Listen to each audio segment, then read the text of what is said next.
여러분 안녕하십니까? 윤 대통령에 대한 체포영장 집행을 방해한 혐의를 받고 있는 박종준 경호처장이 오늘 경찰에 나와서 10시간째 조사를 받고 있습니다. 박 처장은 경찰 출석 전에 최상목 권한대행에게 사직서를 내고 자리에서 물러났습니다. 조사가 진행되고 있는 경찰청 국가수사본부를 바로 연결해보겠습니다. 정유식 기자, 예상치 못했던 일이 계속 이어진 하루였습니다. 박 처장이 오늘 오전에 조사받으러 나온 것부터가 사실 예고에 없던 일이잖아요. 네, 그렇습니다. 박종준 경호처장이 경찰의 소환 요구에 두 차례나 불응했기 때문에 오늘도 출석하지 않을 거란 전망이 지배적이었습니다. 하지만 박 처장은 예상을 깨고 오전 10시를 조금 넘어 경찰청사에 모습을 드러냈고 윤 대통령에 대한 체포영장 집행 방식에 불만을 토로했습니다. 저는 현직 대통령 신분에 걸맞는 수사 절차가 진행되어야 한다고 생각합니다. 현재와 같은 체포영장 집행 방식의 절차는 아니라고 생각합니다. 네, 박 처장은 어떤 경우에도 물리적 충돌이나 유혈 사태가 일어나선 안 된다고 강조하기도 했습니다. 경찰은 특수공무 집행 방해 혐의를 받고 있는 박 처장을 상대로 지난 3일 윤석열 대통령에 대한 체포영장 집행을 막기 위해 경호처에 어떤 지시를 내렸는지 등을 추궁하고 있습니다. 또 2차 체포영장 집행에 대비해 경호처가 현재 어떤 준비를 하고 있는지도 해물은 걸로 알려졌습니다. 자, 박 처장에 대한 조사가 길어지고 있는데 혹시 경찰이 오늘 조사 도중에 긴급 체포할 가능성도 있습니까? 네, 경찰은 당초 박 처장이 이번에도 소환에 불응하면 체포영장을 신청할 방침이었습니다. 그런데 박 처장이 자진 출석하면서 경찰 내부에서도 신병 처리 방식을 고민하고 있습니다. 박 처장이 조사 과정에서도 체포영장 집행 방식이 적절하지 않았고 당시 경호처 대응은 합법적이라고 주장하면서 혐의를 부인하는 것으로 알려져 사안의 중대성 등을 고려해 긴급 체포할 가능성은 여전합니다. 경찰은 오늘 밤 늦게까지 조사를 벌이고 일단 돌려보낸 뒤 구속영장을 신청하는 방안도 검토하는 걸로 전해졌습니다. 지금까지 경찰청 국가수사본부에서 SBS 정유식입니다. 자, 가장 궁금한 건 대통령의 호위 무사를 자처하며 영장 집행을 저지했었던 박종준 경호처장이 왜 갑자기 자리에서 물러났고 또 경찰에 조사받으러 나갔느냐 하는 점입니다. 그동안 밖으로 알려진 것과 달리 박 처장이 경호처 안에선 상대적으로 온건파, 협상파라는 평가를 받았다는 이야기가 나오고 있고 오늘 사표를 낸 배경에 대통령의 의중이 담긴 거란 분석도 있습니다. 이어서 박찬근 기자. 박종준 경호처장은 경찰에 출석하기에 앞서 윤석열 대통령에 대한 체포영장 집행 과정에서 물리적 충돌이 있어서는 안 된다는 자신의 견해를 거듭 강조했습니다. 어떠한 경우에도 물리적인 충돌이나 유혈 사태가 일어나서는 안 된다는 생각으로 이러한 사태를 방지하기 위해서 경찰 출신인 박 처장은 대통령 경호처 내부에선 대표적 온건파로 평가됩니다. 지난 3일 체포영장 집행 당일 경찰과 대치 중인 경호원들에게 무기 소지와 무력 대응을 사전에 금지하는 지시를 박 처장이 내렸다는 후문입니다. 또 2차 영장 집행을 앞두고도 때리면 맞으란 식으로 맞대응하지 말 것을 경호원들에게 주문했던 걸로 전해집니다. 이와 관련해 윤 대통령을 지키는 게 최우선이라며 강경파를 자처한 걸로 알려진 경호실 공채 출신 김성훈 경호차장과 갈등을 빚어왔다는 분석이 있습니다. 경호처 내부적으론 김용현 전 경호처장과 가까운 인사로 거론되는 김 차장의 윤 대통령의 신임이 두터워졌고 그렇게 박 처장이 경호처 내부에서 더는 영향력을 행사하기 어려워져 스스로 그만두는 선택을 했을 거란 분석도 있습니다. 실제로 최근 윤 대통령 측과의 회의 자리엔 주로 김 차장이 참석한 걸로 알려졌습니다. 박 처장이 경찰에 출석하는 동시에 자신의 비서관을 통해서 사표를 제출한 대상은 최상목 대통령 권한대행입니다. 정부 고위 관계자는 최 권한대행이 박 처장의 사표를 수리한 것과 관련해 윤 대통령의 의중이 있었던 것 같다고 배경을 설명했습니다. SBS 박찬근입니다. 경찰은 경호처의 2인자인 경호처 차장을 비롯해서 또 다른 지휘부에게도 조사받으러 나오라고 통보한 상태입니다. 다음 주쯤으로 예상되는 대통령에 대한 체포영장 집행에 앞서서 이 경호처 지휘부를 먼저 무력화시키겠다는 전략으로 생각됩니다. 이 내용은 한성희 기자가 보겠습니다. 경찰은 오늘 3차 출석 요구에 응한 박종준 경호처장 외에 다른 경호처 지휘부 3명에게도 출석을 요구해둔 상황입니다. 당장 내일은 김성훈 경호차장의 3차 출석 요구일이고 또 이진아 경비안전본부장의 2차 출석 요구일입니다. 오늘 2차 요구에 응하지 않은 이광우 경호본부장에겐 곧바로 오는 13일에 나오라고 3차 출석을 통보했습니다. 모두 윤 대통령에 대한 지난 3일 1차 체포영장 집행을 방해한 특수공무집행 방해 혐의를 받고 있습니다. 이렇게 경호처 지휘부 수사에 속도를 내는 것, 다음 주쯤 진행될 2차 체포영장 집행에 앞서 경호처 내부에 균열을 내기 위한 걸로 보입니다. 설령 조사에 나오지 않더라도 세 차례 불응하면 체포영장을 발부받아 영장 재집행 과정에서 바로 신병을 확보할 수도 있습니다. 공수처가 2차 체포영장 시한을 3주로 받아놓은 만큼 시간을 끄는 것이 경호처에 유리하지 않다는 수사팀 계산도 깔려 있습니다. 1차 체포영장 집행 시도 이후 일주일이 지나는 사이 수사에 신분까지 위협받는 경호처 직원들의 내부 불만이 있는 데다 지휘부 공백까지 생기면 조직기강 자체가 유지되기 어려워지기 때문입니다. 경찰 지휘관들도 모여 윤 대통령 체포영장 집행에 대비한 실무 준비에 나섰습니다. 2시간 넘게 진행된 오늘 회의에선 2차 집행 시도에서 과격한 물리적 충돌이 있어서는 안 된다는 점이 첫 번째 원칙으로 거론됐습니다. 동원될 인력은 총 1000명 정도 규모로 예상됐습니다. 윤 대통령 측은 대통령 경호처 관계자들을 조사하는 것, 국가안보에 위해를 자초하는 것이라며 수사권 남용이라고 반발했습니다. SBS 한성입니다. 정치부 박창근 기자와 이 내용 정리해보겠습니다. 박종준 경호처장이 경호처 안에서 상대적으로 온건파이자 협상파였다. 이런 이야기도 사실 좀 놀라운데 밖에 알려졌던 것과 내부 사정이 좀 다른가 보네요. 네, 경호처 내부 사정이 좀 복잡해서 그런 건데요. 경호처를 총지휘해온 경호처의 수장이 이렇게 그만둔 거니까 네. 일단은 경호처의 2인자인 김성훈 경호차장이 당분간 직무를 대행하게 될 걸로 보입니다. 네.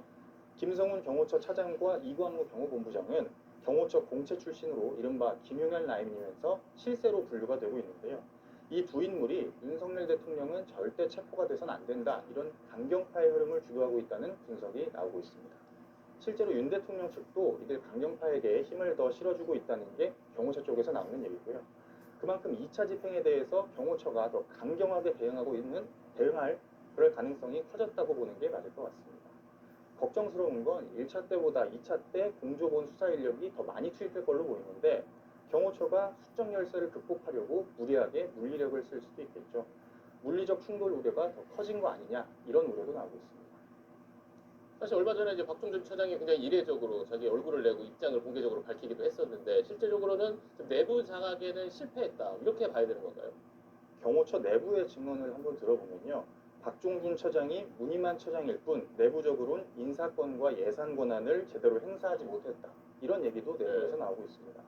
결국은 파국을 막기 위해서 경찰청 차장 출신인 박 처장이 경찰 출석을 계기로 윤 대통령 영장 집행 시점을 좀 늦추고 또 두 기관의 물리적 충돌을 막기 위해서 협상을 시도하기 위해 오늘 출석한 게 아니냐, 이런 분석도 있었습니다.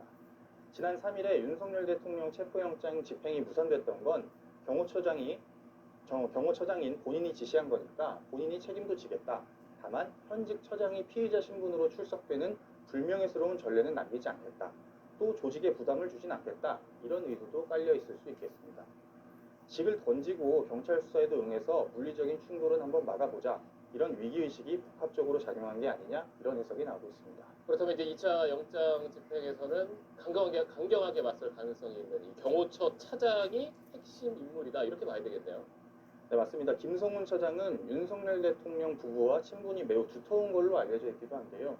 경찰 입장에서는 이 김 차장이 대화나 타협의 여지가 크다고 보기는 어려운 인물입니다. 때문에 공조본이 물리적 충돌을 최소화하면서 체포영장을 집행하기 위해서는 먼저 김 차장에 대한 신병 확보를 시도할 가능성이 있습니다. 결국 내일 경찰의 3차 출석 요구에 김 차장이 응할지를 잘 지켜봐야 될 것 같습니다. 알겠습니다. 지금까지 정치부 박찬근 기자였습니다. 자, 그렇다면 경호처의 수장이 물러난 지금 서울 한남동 대통령 관저 주변은 분위기가 어떤지 알아보겠습니다. 현장 남아 있는 취재 기자 연결합니다. 자, 배성재 기자, 방금 이야기한 것처럼 경호처 차장이 이제 직무대행을 맡는 체제가 될 걸로 보이는데 관저 경비 상황은 어떻습니까? 네, 관저 앞은 오늘도 여전히 삼엄한 분위기가 유지됐습니다. 이 관저 앞에 서 있는 대형 버스 한 대도 여전히 일주일째 입구를 굳게 가로막고 서 있습니다. 해당 버스 뒤로도 이 뒤에가 잘 보이지 않을 만큼 대형 버스들 여러 대가 서 있어서 2차, 3차 저지선을 만들어 놓은 듯한 모습입니다. 관저와 맞닿은 초등학교 담장을 포함해서 관저 주변엔 원형 철조망이 설치됐습니다. 경호처가 일부 출입문에 쇠사슬까지 두른 모습도 관측됐습니다. 참 추운 날씨에도 집회가 계속 이어지고 있는데 현장 관리를 위해서 경찰이 대화 경찰을 더 투입할 방침이라고 했습니다. 이건 어떤 내용입니까? 네, 그렇습니다. 지금 제 뒤로 관저 인근에서 열리고 있는 이 찬반 집회의 모습을 보실 수가 있는데요. 양측 모두 어제부터 밤을 새우면서 이 철야 농성에 들어갔고 또 이 점점 강대강 대치로 이어지고 있습니다. 양측이 워낙 가까이 위치해서 참석자 간에 몸싸움을 벌이거나 또 언성을 높이는 일도 자주 발생했습니다. 집회가 격렬해지면서 충돌 조짐까지 보이자 경찰이 대화 경찰을 배치한 모습도 볼 수가 있었는데요. 대화 경찰이란 이 집회나 시위 등에서 관계자들과 소통하면서 갈등 완충 역할을 해주는 경찰을 말합니다. 윤 대통령 체포영장 집행이 임박할수록 이 집회 참가자 수가 늘어나고 또 집회 양상도 한층 더 격렬해질 것으로 우려되는 만큼 경찰은 관저 앞 곳곳에 이 더 많은 대화 경찰들을 배치해서 적극적인 대응에 나선다는 방침입니다. 지금까지 한남동 대통령 관저 인근에서 SBS 배성재입니다. 단 2표 차이로 국회 통과가 좌절됐던 내란 특검법을 야당이 다시 처리하기 위해 속도를 내고 있습니다. 어제 발의된 특검법 수정안은 바로 오늘 상임위 절차를 받고 있는데 여당은 수사 범위와 기간에 문제가 많다고 반발하며 자체 특검 법안을 내놓겠다고 밝혔습니다. 먼저 한소희 기자입니다. 국회 법제사법위원회 전체 회의, 야당 소속 위원장은 내란 특검법을 상정한 다음 즉각 소위로 넘겼습니다. 위원회 의결로 상정하고자. 노화는 질병이 아닌 못 고칩니다. 그래서 우리가 직접 눈의 나이를 되돌리기로 했어요. 비타민 C 6,000배의 그런데 이 없으십니까? 이 있습니까? 이거 왜 이가 있죠? 특검법 발의 하루 만에 속전속결로 입법 수순을 밟는 겁니다. 여당은 숙려 기간이 필요하다고 맞섰습니다. 베이커리에서 케이크 찍어내는 것도 아니고 법안을 이런 식으로 법안을 찍어내는 듯한 모습, 이거 국민들한테 결코 좋지 않다고 생각을 합니다. 야당은 특검 후보 추천권을 야당에서 제3자로 바꾸는 등 여당 요구를 받아들였다며 여당의 수용을 촉구했습니다. 이렇게까지 해야 되나 싶을 정도로 안을 새로 만들어냈습니다. 더 이상 거부권 명분이 없다라고 분명하게 입장 표명하십시오. 하지만 여당은 내란 선전선동죄, 외환 유치죄 등 특검의 수사 범위가 지나치게 넓다며 과잉 수사가 우려된다고 주장했습니다. 거의 뭐 코에 걸면 코걸이 식으로 민주당과 생각이 다른 국민들에 대해서도 마음대로 수사할 수 있다는 지금 우려가 있는 것이고요. 결국 여당 반대에도 다수결로 소위로 넘겨진 야당의 특검 법안은 야당 단독으로 오늘 소위까지 통과했습니다. 야당은 법사위 전체 회의에서 내란 특검법 수정안을 처리한 뒤 오는 14일이나 16일 본회의에서 통과시키겠다는 계획입니다. 여당은 야당 단독으로 처리한다고 해도 거부권을 통한 재의결 가능성이 여전히 남게 되는 만큼 여당이 주장하는 독소 조항을 제거한 여당안을 따로 만들어 대응하겠다는 입장입니다. SBS 한소희입니다. 네, 앞서도 들으셨듯 이번 수정안은 특검 추천을 제3자가 하도록 바꾼 게 특징이죠.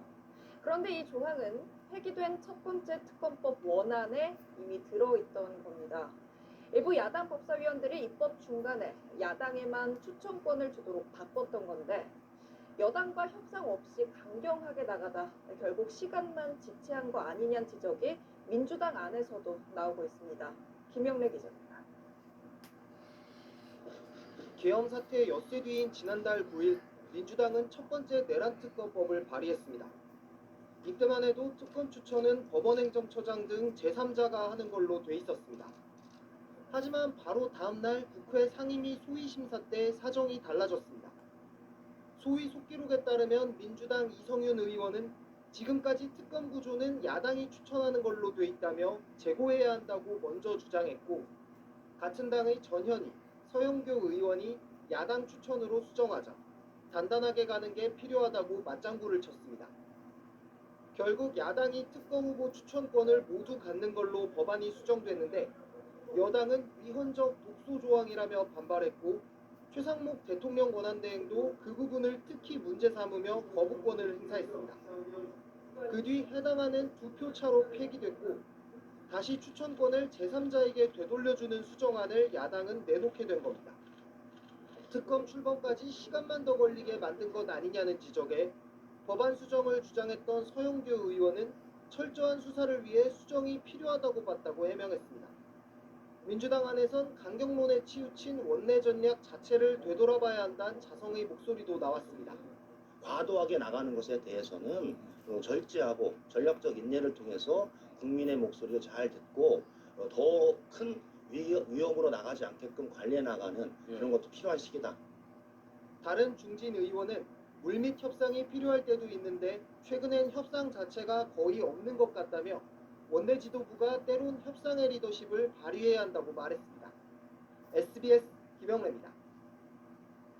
국민의힘 김민전 의원이 민주화운동 탄압의 상징과도 같은 백골단으로 불리는 단체의 국회 회견을 주선한 걸 두고 논란이 계속되고 있습니다. 야당은 김 의원의 의원직 제명을 촉구했는데 여당 내부에선 쇄신 작업에 시동을 거는 마당에 이런 논란이 잇따르면서 쇄신에 빛이 바래고 있다는 탄식이 나옵니다. 안희재 기자입니다. 폭력 진압으로 악명이 높았던 사법 경찰부대인 백골단을 활동명의 하나로 쓰려는 단체에 국회 회견을 주선했다가 거센 비판에 직면한 국민의힘 김민전 의원. 민주당 등 6개 야당은 오늘 국회에 김 의원을 의원직에서 제명하라고 촉구하는 결의안을 제출했습니다. 역사 의식도 부족하고 한국 정치사에 대한 이해도 부족하고 현 상황에 대한 인식도 부족한 상황에서 국회의원으로서의 일을 할 수 없다라는 것을 김민전 의원 자체가 스스로 국민의힘 안에서조차 자유와 민주를 탄압했던 단어가 당명과 함께 거론되는 게 안타깝다거나 해당 행위란 비판이 잇따랐습니다. 하지만 국민의힘 지도부는 징계 사안은 아니라는 입장입니다. 명칭이나 실체에 대해서 불분명한 상태에서 기자회견을 주선한 것은 적절치 못했다고 생각합니다. 실수를 인정하고 사과를 했기 때문에 징계 사유에 해당하지는 않는다. 공교롭게 오늘은 당 쇄신과 외연 확장을 목표로 한 당 전략기획특위가 첫 발을 떼는 날. 우리를 지지하는 일부 세대와 일부 계층을 뛰어넘는 포용으로 나아가야 합니다. 조정훈 특위위원장은 우리 국민의 성숙도는 민주주의를 파괴했던 이름을 다시 드러내는 걸 좋아할 수준은 넘었다고 말했는데 김 의원 논란이 당 쇄신까지 빗바래게 할 수 있다는 우려도 담긴 걸로 풀이됐습니다. 최근 일주일 새 국민의힘에선 소속 의원 44명의 관저행 논란, 계엄은 상륙작전이란 발언 이력으로 사퇴한 김민수 전 대변인 논란, 부결의 당론인 쌍특검법에 찬성표를 던졌다는 이유로 김상욱 의원에게 권성동 원내대표가 탈당을 권유했다는 논란이 불거졌습니다. 한 국민의힘 중진 의원은 SBS에 요즘 같을 땐 자기 생각을 줄이고 당 전체가 어떻게 움직일 것인가를 생각해야 한다고 답답해했습니다. SBS 뉴스입니다. 고 최혜병 순직 사건과 관련해 군사법원이 어제 박정훈 전 해병대 수사단장에게 무죄를 선고하면서 해병대 사령관의 이첩 보류 지시를 완성된 명령으로 볼 수 없다고 판단했습니다. 이 판단대로라면 윤석열 대통령 등이 이첩 보류를 강요, 즉 직권을 남용했어도 미수에 그친 셈이 되는데요. 공수처의 외압 의혹 사건 수사가 꼬일 수 있는 건데 박정훈 대령 측이 새로운 혐의를 적용하자고 공수처에 제안한 걸로 확인됐습니다. 배준우 기자입니다. 군사법원은 김기현 전 해병대 사령관이 참모들과 이첩 보류 관련 토의를 한 거지 이첩 보류를 지시한 건 아니라고 판단했습니다. 윤석열 대통령이 경로했거나 이종섭 전 국방장관이 부당하게 이첩 보류에 개입했다 한들 이들의 뜻을 접수한 사령관의 이첩 보류 지시는 완성되지 않았다는 겁니다.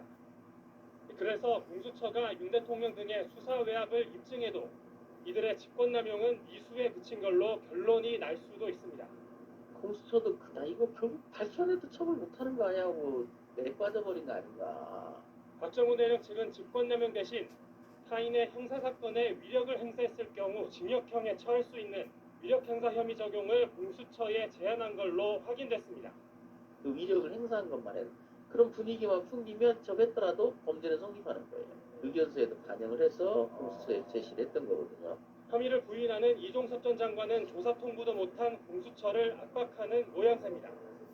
이 전 장관 측은 SBS에 대통령실로부터 이첩을 어떻게 하라는 지시가 한 번도 없었다고 밝혔습니다. 또 임성근 전 사단장을 혐의자에서 빼라고 하지도 않았다고 강조했습니다. 12.3 비상계엄 수사로 벅찬 공수처가 외압 의혹 수사에 전력을 기울일 수 있을지 의문인 가운데 민주당은 대통령 거부권 행사 등으로 자동 폐기됐던 특검 카드를 다시 꺼냈습니다. 최혜병 사망 경위에 대해서 그 사건을 은폐한 경위에 대해서 명명백백하게 규명해야 되겠습니다. 국민의힘도 양심이 있으면 이번에는 반대하지 말기 바랍니다. 민주당은 내란 국정조사가 마무리되는 대로 최혜병 국정조사 준비에도 착수할 방침입니다. SBS 유준호입니다. 잠시 들으셨지만 공수처는 현재 윤석열 대통령 수사에 대부분의 인력을 동원하고 있어서 최혜병 사건 외압 의혹에 대한 수사는 사실상 멈춘 상태입니다. 수사가 시작된 지 1년 반 가까이 지나면서 이미 골든타임을 놓쳤다는 지적도 나오고 있습니다. 이어서 김지욱 기자입니다. 지난 2023년 8월 공수처는 박정훈 전 해병대 수사단장으로부터 고발장을 접수해 수사에 착수했습니다. 지난해 4월 김계환 전 해병대 사령관과 유재은 전 국방부 법무관리관 등 핵심 국방부 관계자들을 불러 강도 높게 조사하며 수사 의지를 보였습니다. 하지만 그 뒤로 수사는 지지부진했습니다. 관련자들이 휴대전화를 교체한다는 의혹이 나왔지만 강제 수사에 나서지 않아 관련 증거를 확보하지 못했습니다. 7월에야 통신기록을 확보하겠다며 법원에 영장을 청구했지만 번번이 기각되는 사이 통상통신기록 보존기한인 1년이 지나가 버렸습니다. 이후 넉 달간 소환조사도 없었습니다. 그러던 중 공수처가 검찰과 경찰로부터 비상계엄 사건을 이첩받으면서 최혜병 사건 수사는 사실상 중단됐습니다. 수사를 담당했던 이대환 차정현 부장검사 등 공수처 수사 인력 대부분이 계엄 수사에 투입됐기 때문입니다. 비상계엄이 발생한 직후 바로 수사에 착수하였고 사실상 공수처 인력 전원을 가동하여 수사를 진행하고 있습니다. 수사 시작 후 1년 5개월이 지났지만 윗선으로 지목되는 이종섭 전 국방부 장관에 대해선 조사 한번 못했습니다. 한 법조계 관계자는 물적 증거가 사라지고 피의자 간 입맞추기가 끝나기 충분한 시간으로 보인다며 골든타임은 지나갔다고 꼬집었습니다. 오히려 불법 명령을 거부해야 된다는 것이 새로운 반향을 일으키고 있지 않습니까? 사건 관계자들도 생각을 다시 하는 부분이 분명히 있을 겁니다. 박대령 측은 국방부와 대통령실 관계자들에 대한 전면 재조사가 필요하다고 지적하고 있습니다.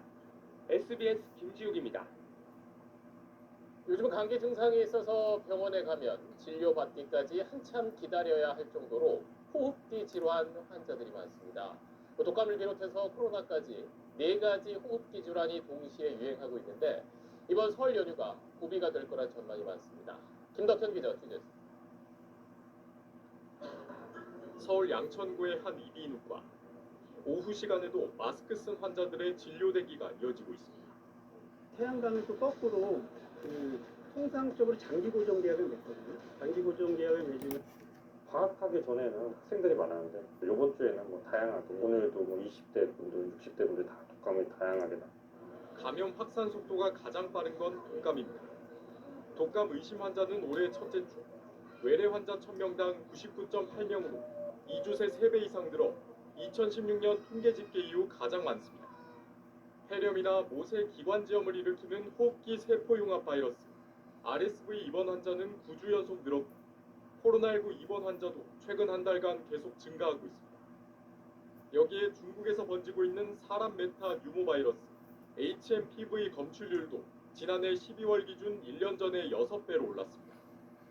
4가지 호흡기 질환은 기침과 발열, 콧물 등 증상이 비슷해 증상만으로 판별하기는 어렵습니다. 2가지 이상 동시 감염되기도 하는데 한 번 걸려도 다시 걸릴 수 있습니다. 독감으로 입원을 했는데 RSV 바이러스라든지 다른 박테리아 감염이 합병돼서 오시는 분이 많고요.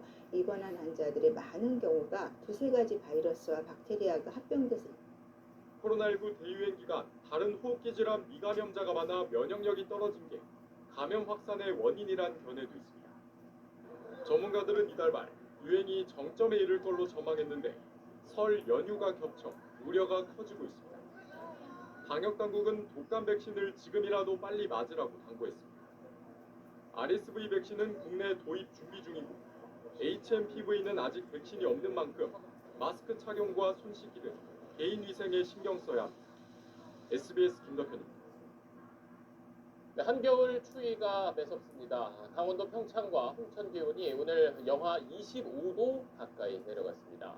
모든 걸 얼려버릴 만큼 혹독한 한파가 찾아온 강원도 산간마을을 조재근 기자 취재했습니다. 해가 뜨기 전인 강원 홍천의 한 시골 마을 축사입니다. 아침밥을 기다리는 소의 옆구리에 하얗게 성애가 생겼고 입과 수염에도 고드름이 매달렸습니다. 이곳의 아침 최저 기온은 영하 24.7도, 인근 평창 면호는 영하 24.9도까지 떨어졌습니다. 밖에 걸어둔 양미리와 밭에 남아있던 대파는 꽁꽁 얼어붙어 조금만 힘을 주면 뚝뚝 부러집니다. 아침 8시 현재 기온은 영하 24도를 밑들고 있습니다. 주차되어 있던 차량 유리창에 이 분무기로 이렇게 물을 뿌리면 바로 얼어버립니다. 이웃집 닭장에선 낳은 지 얼마 안 된 달걀이 얼어붙으면서 껍질에 금이 갔습니다. 깨지지도 않아요. 한 시간이면 터져요. 1시간 만에요? 네. 이 정도 추위. 그렇게 빨리 오나? 닭장 근처에 보관한 무도 딱딱하게 얼어버렸습니다. 무가 망치처럼 단단하게 얼어 나무에 못을 박을 수 있을 정도입니다. 한파에 마을마다 시동이 걸리지 않는 차량이 속출했습니다. 그러니까 20도만 정도 돼도 시동이 잘 안 걸려요. 올겨울 처음 있는 거예요. 올해는 제일 춥죠. 이거. 두 대 다 안 돼요. 네. 한낮이 되면서 추위가 다소 풀렸지만 차에 싣고 배달하던 주기도 유리병 안을 보니 살얼음으로 변했습니다. 몇 시간 정도 되면 이렇게 얼는 거지?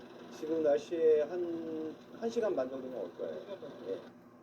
강원 영서 내륙과 산지에 한파특보가 내려진 가운데 내일 아침에도 대관령은 영하 19도까지 떨어지겠습니다. 기상청은 내일 낮부터 기온이 서서히 평년 수준을 회복할 것으로 내다봤습니다. SBS 조재근입니다. 남쪽 제주에도 영하의 추위 속에 많은 눈이 내렸습니다. 80cm 넘는 눈이 쌓인 한라산은 올라가는 길이 모두 통제됐습니다.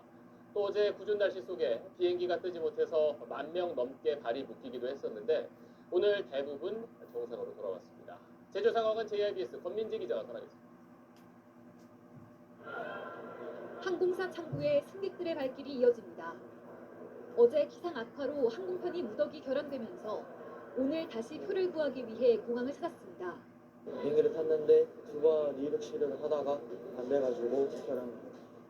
다행히 사전 결항편을 제외한 대부분의 항공기 운항이 재개됐습니다. 어제 대규모 결항으로 제주에 발이 묶였던 만여 명은 오늘 대부분 빠져나갔습니다. 눈이 올해 와서 못 갈 줄 알았는데 이제 다시 그쳐서 갈 수 있어서 다행이에요. 쌓인 눈 사이로 파릇파릇한 잎이 눈에 띕니다. 이틀째 내린 눈에 무밭이 말 그대로 눈밭이 됐습니다. 이 무밭이 온통 흰 눈으로 뒤덮여 있는데요. 기온까지 뚝 떨어지면서 냉해 피해가 우려되는 상황입니다. 제주 전역에 많은 눈이 쏟아진 가운데 특히 산지에는 80cm 넘는 눈이 내려 쌓였고 한라산 탐방도 전면 통제됐습니다. 또 도로 곳곳이 빙판길로 변하면서 천백도로 등 일부 산간도로는 통행이 전면 제한됐습니다. 소방당국에는 눈길에 차량이 고립되거나 빙판길이 미끄러지는 등 피해 신고가 잇따라 접수됐습니다. 대부분의 지역에서 기온이 영하로 떨어지면서 제주는 올 겨울 들어 가장 추운 날씨를 보였습니다. 여기에 강한 바람까지 불면서 체감온도는 영하 9도 가까이 내려갔습니다. 기상청은 한파는 누그러들었지만 당분간 평년 기온보다 낮은 추위가 이어지겠다면서 올해까지 산지에는 최대 20cm, 해안 지역에도 5cm의 눈이 더 내릴 것으로 전망했습니다. JIBS 권민지입니다. 미국 LA 지역에서 시작된 산불이 거센 바람을 타고 계속 번지면서 지금까지 적어도 10명이 숨진 걸로 집계됐습니다. 서울 면적 4분의 1이 불에 타버렸는데 메이저리거 출신 박찬호 씨의 집도 피해를 본 걸로 전해졌습니다. 김범주 특파원이 이 소식 전해왔습니다. 용암이 끌어넘치는 화산 분화구처럼 산 곳곳이 벌겋게 불타오르고 있습니다. 최대 시속 80km 강풍이 이어지면서 LA 산불 기세가 사흘째 꺾이지 않고 있습니다. 피해 지역이 서울 면적 4분의 1까지 늘었고 주민 18만 명에게 대피령이 내려졌습니다. 위성 사진으로 보면 가장 먼저 불이 시작된 팰리세이즈 마을이 온통 빨갛게 변해버렸고 고급 주택이 즐비하던 말리부 해변도 초토화된 게 뚜렷이 확인됩니다. way they are moving, the unpredictability of how they're moving, the swiftness with how they're moving, you are not going to outrun these fires. If you stay, you're going to die in them, and it's not worth it. 사망자는 10명으로 집계됐는데 이후 수색 과정에서 노약자를 중심으로 더 많은 피해가 확인될 걸로 보입니다. Said he'll be fine. I'll be here when you guys come back. He was in his bed when I found him. 우리 교민들도 불길에서 먼 남쪽 한인타운 쪽으로 몸을 피하는 경우가 이어졌습니다. 상가 쪽 파킹란 쪽에 먼저 갔는데 거기에 사람들이 모여 있었어요. 공터에서 좀 추스렸다가 거기서 이제 각자 장소를 정해서 간 것 같은데 저희도 이제 한인타운 쪽으로 나와서 아직 한인 인명 피해는 없는 것으로 파악되는데 야구 선수 박찬호 씨의 집이 불에 타는 등 일부 재산 피해가 보고됐습니다. 현지 시간이 새벽 3시를 넘었는데 밤새 불어대던 강풍이 날이 밝으면 잦아들 거란 예보가 나와 있습니다. 당국이 미군 병력과 수송기에 캐나다가 지원한 소방 항공기까지 보태서 불길을 잡을 대대적인 작전을 계획 중인 만큼 오늘 밤이 큰 고비가 될 전망입니다. 뉴욕에서 SBS 김범주입니다. 휴대전화를 살 때 보조금 한도를 없애는 내용의 이른바 단통법 폐지안이 올해 7월부터 시행됩니다. 그런데 벌써 일부 판매점에선 과열 경쟁 분위기가 감지되고 있습니다. 그동안 보조금에 인색했던 아이폰을 공짜로 준다는 가게들도 등장했습니다. 홍영재 기자가 준비했습니다. 이동통신단말장치 유통구조 개선법, 일명 단통법 폐지안이 국회를 통과한 직후인 지난해 말 한 휴대전화 판매점을 찾아갔습니다. 정가 170만 원짜리 아이폰 16 프로 가격을 물었습니다. 그게 할인이 안 돼요. 미미해요. 계산을 삭제는 해드리고 있어요. 아이폰은 제조업체 장려금도 통신사 보조금도 상대적으로 인색한 편이었습니다. 아이폰은 비싸도 사니까 걔네들이 해줄 이유가 없거든요. 하지만 보름 만에 다시 찾은 판매점 분위기는 사뭇 달라져 있었습니다. 무료?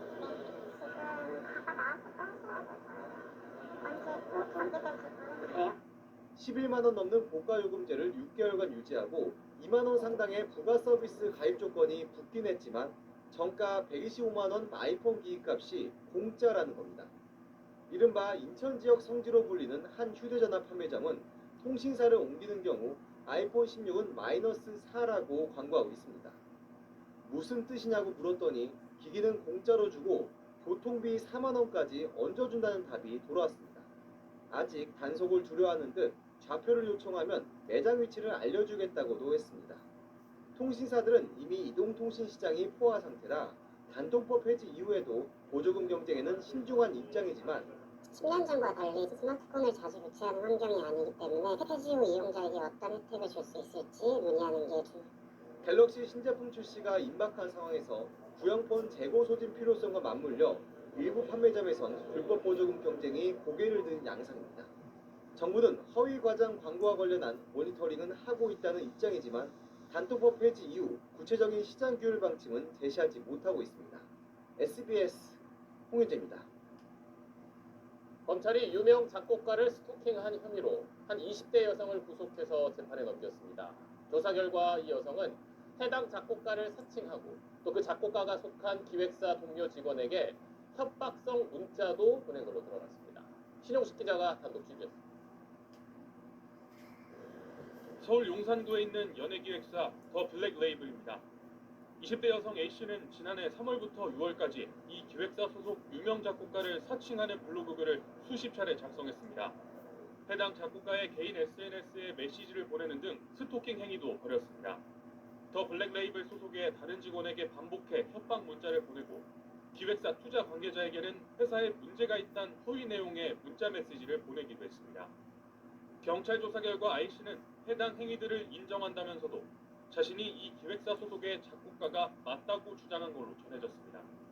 하지만 관련 증거는 제시하지 못했다고 경찰은 밝혔습니다. 경찰은 스토킹 등 4개 혐의를 적용해 A씨를 불구속 송치했는데 사건을 넘겨받은 검찰은 이례적으로 A씨를 구속 기소했습니다. 동종범행 전력이 있는 A씨의 추가 범행을 막기 위한 선제적 조치로 보입니다. 유명인을 대상으로 한 스토킹 범죄는 빈번하게 일어나지만 실제 실형 판결로 이어지는 경우는 드뭅니다. 가수 겸 배우 정은지 씨를 스토킹한 50대 여성은 집 앞에 숨거나 차량을 따라붙고 수백 통의 메시지를 보낸 혐의로 재판에 넘겨졌지만 징역 1년에 집행유예 2년형을 선고받았습니다. 최근 스토킹 처벌법으로 실형이 선고된 비율은 16.4%로 전체 형사재판의 실형 선고 비율 30.5%의 절반 수준입니다. 재발의 우려가 매우 높고 그리고 다른 추가 범행으로 이어질 가능성이 매우 높습니다. 위험성이 많기 때문에 좀 강하게 처벌하려는 처벌이 약하다는 논란 속에 대법원 양형위원회도 지난 3월 스토킹 범죄의 양형 기준을 만들고 최대 징역 5년까지 선고하도록 권고했습니다. SBS 신용식입니다. 65살부터를 노인으로 보는 지금의 나이 기준을 더 높여야 한다는 지적이 이어지자 정부가 사회적 논의에 나서겠다고 했습니다. 다만 이 문제는 연금이나 정년 연장, 지하철 무임 승차까지 연관되어 있는 게 많아서 최종 결정까지는 세심한 접근이 필요합니다. 권재윤 기자가 취재했습니다. 보건복지부는 올해 주요 업무 중 하나로 노인 연령 상향을 공식화했습니다. 노인 인구가 전체의 20%를 넘는 초고령 사회 진입에 따른 대응입니다. 당장 법 제도 개선보다 사회적 논의에 방점을 뒀습니다. 사회적 인식 변화를 고려하여 노인 연령에 대한 사회적 논의가 한 걸음 나갈 수 있도록 계기를 마련해 나가겠습니다. 현재 법적으로 노인의 기준은 65세. 지난 1981년 남자가 이 신발을 신으면 미녀들이 조수석에 앉으려고 경쟁할 것입니다. 이 신발은 서울대 제정된 노인복지법이 근거인데 당시 기대 수명은 66.7세였습니다. 지난해 기대 수명은 84.3세로 17.6세나 늘어났는데 노인 기준은 44년째 그대로입니다. 지난해 10월 이중근 대한노인회장은 노인 기준을 75세로 상향할 것을 정부에 공식 제안하기도 했습니다. 지난해 발표된 노인 실태 조사에서도 노인으로 생각하는 연령 기준은 평균 71.6세로 나타났습니다. 노인 기준 나이를 올릴 필요가 있다는 데는 공감대가 있지만 구체적인 나이 결정에는 난항이 예상됩니다. 현행 65세로 맞춰진 지하철 무임승차, 기초연금, 보험료 납입 연령, 장기 요양 등 각종 복지수당과 서비스도 조정돼야 하기 때문입니다. 특히 노인 연령 상향은 현행 60세 이상인 정년 연장 문제와도 직결됩니다. 세대별 요구가 다를 수 있고 기업과 노동자 간 의견 차이도 감안해야 합니다. 노인 연령 상향은 지난 박근혜 정부 때도 한 차례 추진됐다가 불발된 전력이 있습니다. 이번엔 전 부처가 함께 적극적으로 나서서 사회적 합의를 이끌어내야 한다는 목소리가 높습니다. SBS 권준입니다. 1년 가까이 이어지고 있는 의정 갈등을 풀겠다고 정부가 나섰습니다. 최상목 대통령 권한대행을 비롯해 관계 장관들이 의료계에 잇따라 사과하고 내년도 의대 정원에 대해서도 원점에서 다시 논의하자고 제안했습니다. 장훈경 기자입니다. 오늘 오후 열린 현안 해법회의, 최상목 대통령 권한대행은 의료계에 사과부터 했습니다. 진로를 고민하고 있는 전공은 교육과 수업 문제로 고민하셨을 교수님과 의대생 여러분께도 미안하고 안타까운 마음입니다. 이후 열린 교육부 총리와 복지부 장관의 합동 브리핑에선 포고령에 대한 사과도 나왔습니다. 포고령 내용으로 상처를 받은 전공의 분들과 의료진 여러분들께 진심 어린 유감과 위로의 말씀을 드립니다.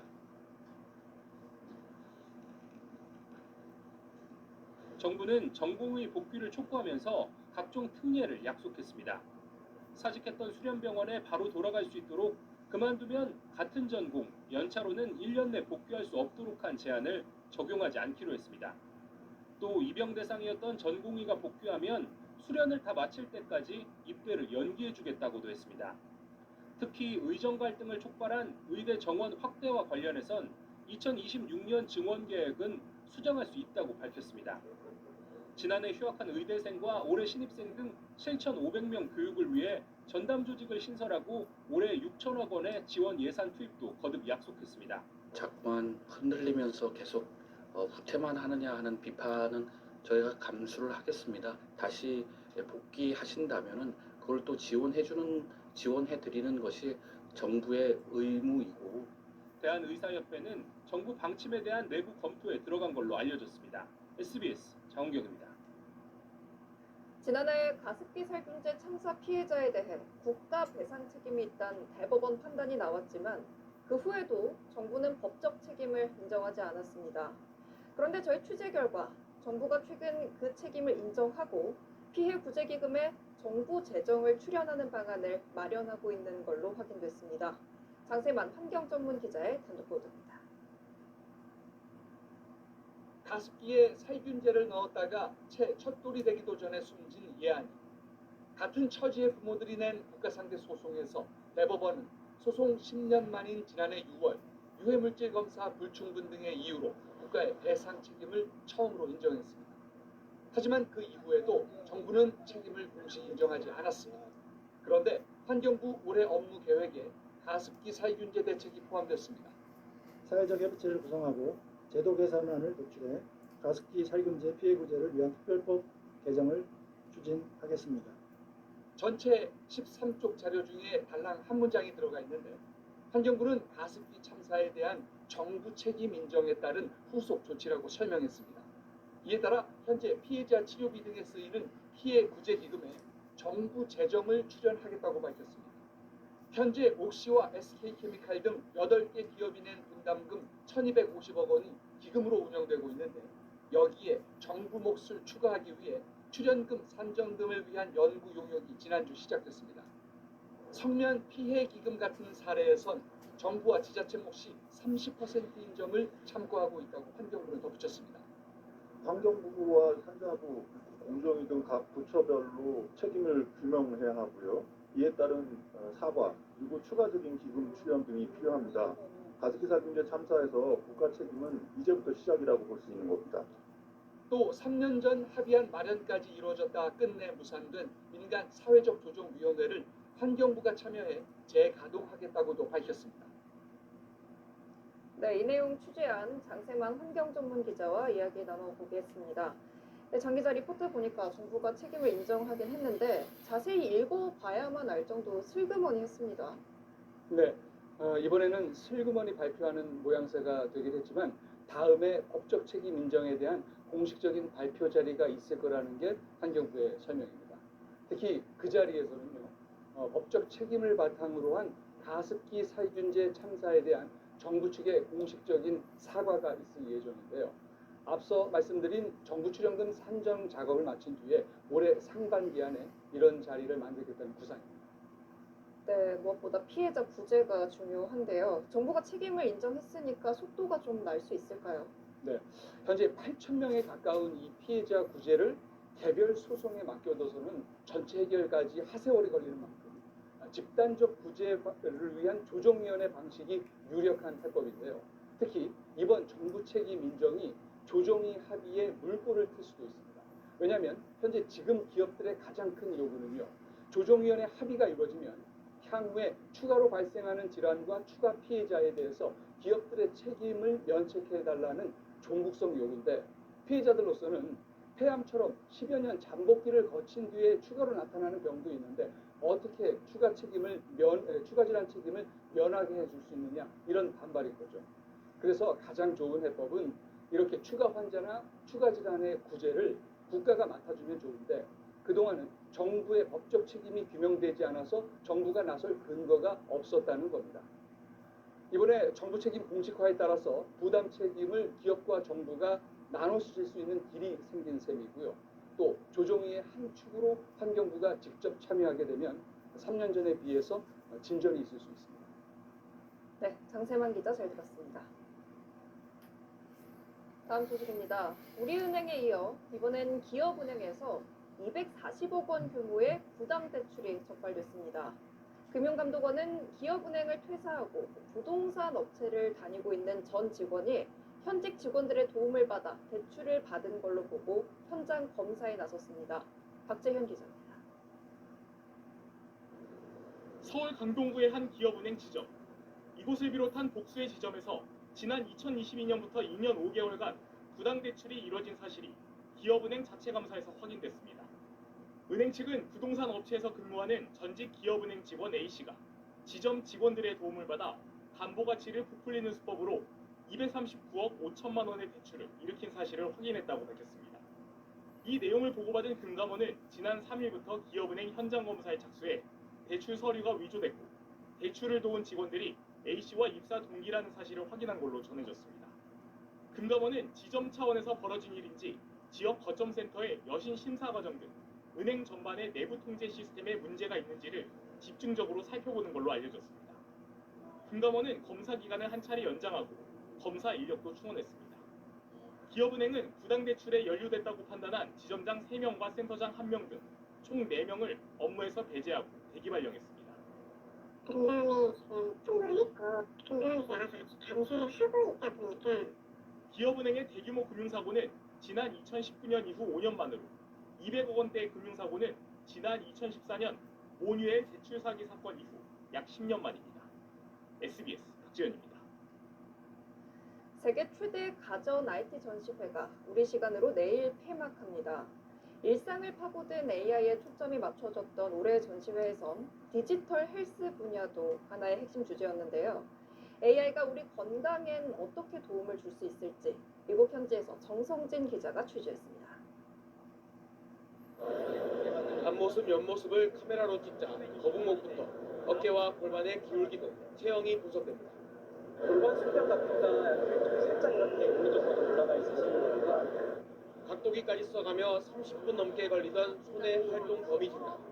이제는 사진 6장만 찍으면 1분도 안 돼 치료가 필요한 것을 알려줍니다. 왕복 6m 걷는 모습을 이렇게 카메라로 촬영하는 것만으로도 몸의 균형과 보행 분석을 정확하게 할 수 있습니다. 동작 인식 AI 기술이 신체 관절 등의 위치를 영상만으로 추정해 분석하는데 수억 원대의 동작 캡처 카메라와 비교해도 95%의 정확도를 보였습니다. 컴퓨터 비전 AI 기술로 보행 동작을 상세하게 측정을 할 수 있고 파킨슨병이나 근감소증, 낙상 위험도 그 위험도를 미리 선별 검사를 통해 상처 부위를 촬영하면 심각한 정도를 분류해 치료 가이드를 제공하고 심박수, 뇌파 등을 측정하는 의자는 증강현실 기술을 접목해 긴장과 불안을 가라앉혀주기도 합니다. It's been exciting to see the cutting edge technology that has been coming out of Korea. It's one of the most exciting areas of CES.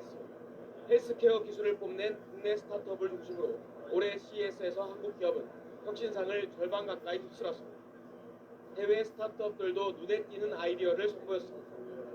아기 몸속 소리 하나하나를 실시간으로 체크해 배고픔부터 수면 패턴까지 분석하는가 하면 Parents and alert says baby is hungry, or baby may be having a diarrhea. 거울에 비친 얼굴만으로 심박수, 혈압, 스트레스를 측정하는 스마트 거울도 등장했습니다. 제가 혈압이 높은 편인데 혈압이 좀 낮게 나왔고 올해 CES는 AI가 없는 기술은 이젠 의미가 없다는 것. 또 AI 원천 기술을 가진 소수 빅테크들의 지배력이 공고해지고 있다는 걸 여실히 보여줬습니다. 라스베가스에서 SBS 정성진입니다. 지난해가 기후 관측 역사상 가장 더웠던 해로 관측됐습니다. 유럽연합 기후변화 감시기구는 지난해 지구 평균 기온이 산업화 이전에 비해 1.6도씩 상승했다고 밝혔습니다. 이는 2015년 파리 기후변화 협약 총회에서 기후 재앙을 막기 위해 설정한 1.5도씨 상한선을 처음으로 돌파한 수치입니다. 이마트가 오늘 정용진 신세계그룹 회장이 모친인 이명희 총괄 회장의 이마트 지분 10%를 모두 사들인다고 공시했습니다.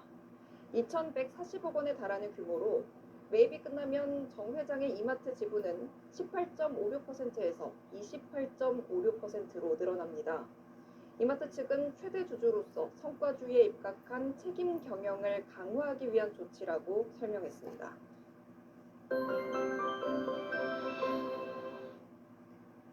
네, 연일 폭포수가 꽁꽁 얼 만큼의 강추위가 이어졌습니다. 다행히 이번 한파의 고비는 넘겼습니다. 오늘 아침 서울이 영하 12.2도로 올겨울 들어 가장 추웠는데요. 내일도 영하 8도의 강추위는 이어지겠지만 모레부터는 예년 기온을 회복하겠습니다.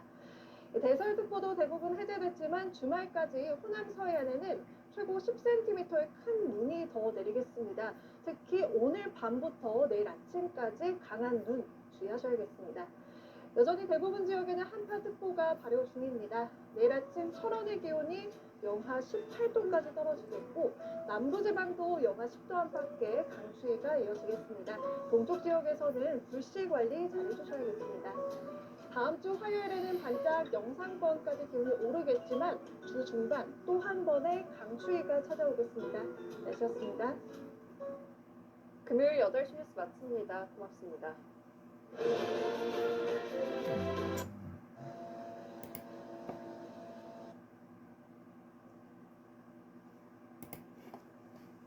작년 설날 전에 청소하기 귀찮아서 이 로봇 청소기를 샀는데 이게 웬걸 제가 청소하는 것보다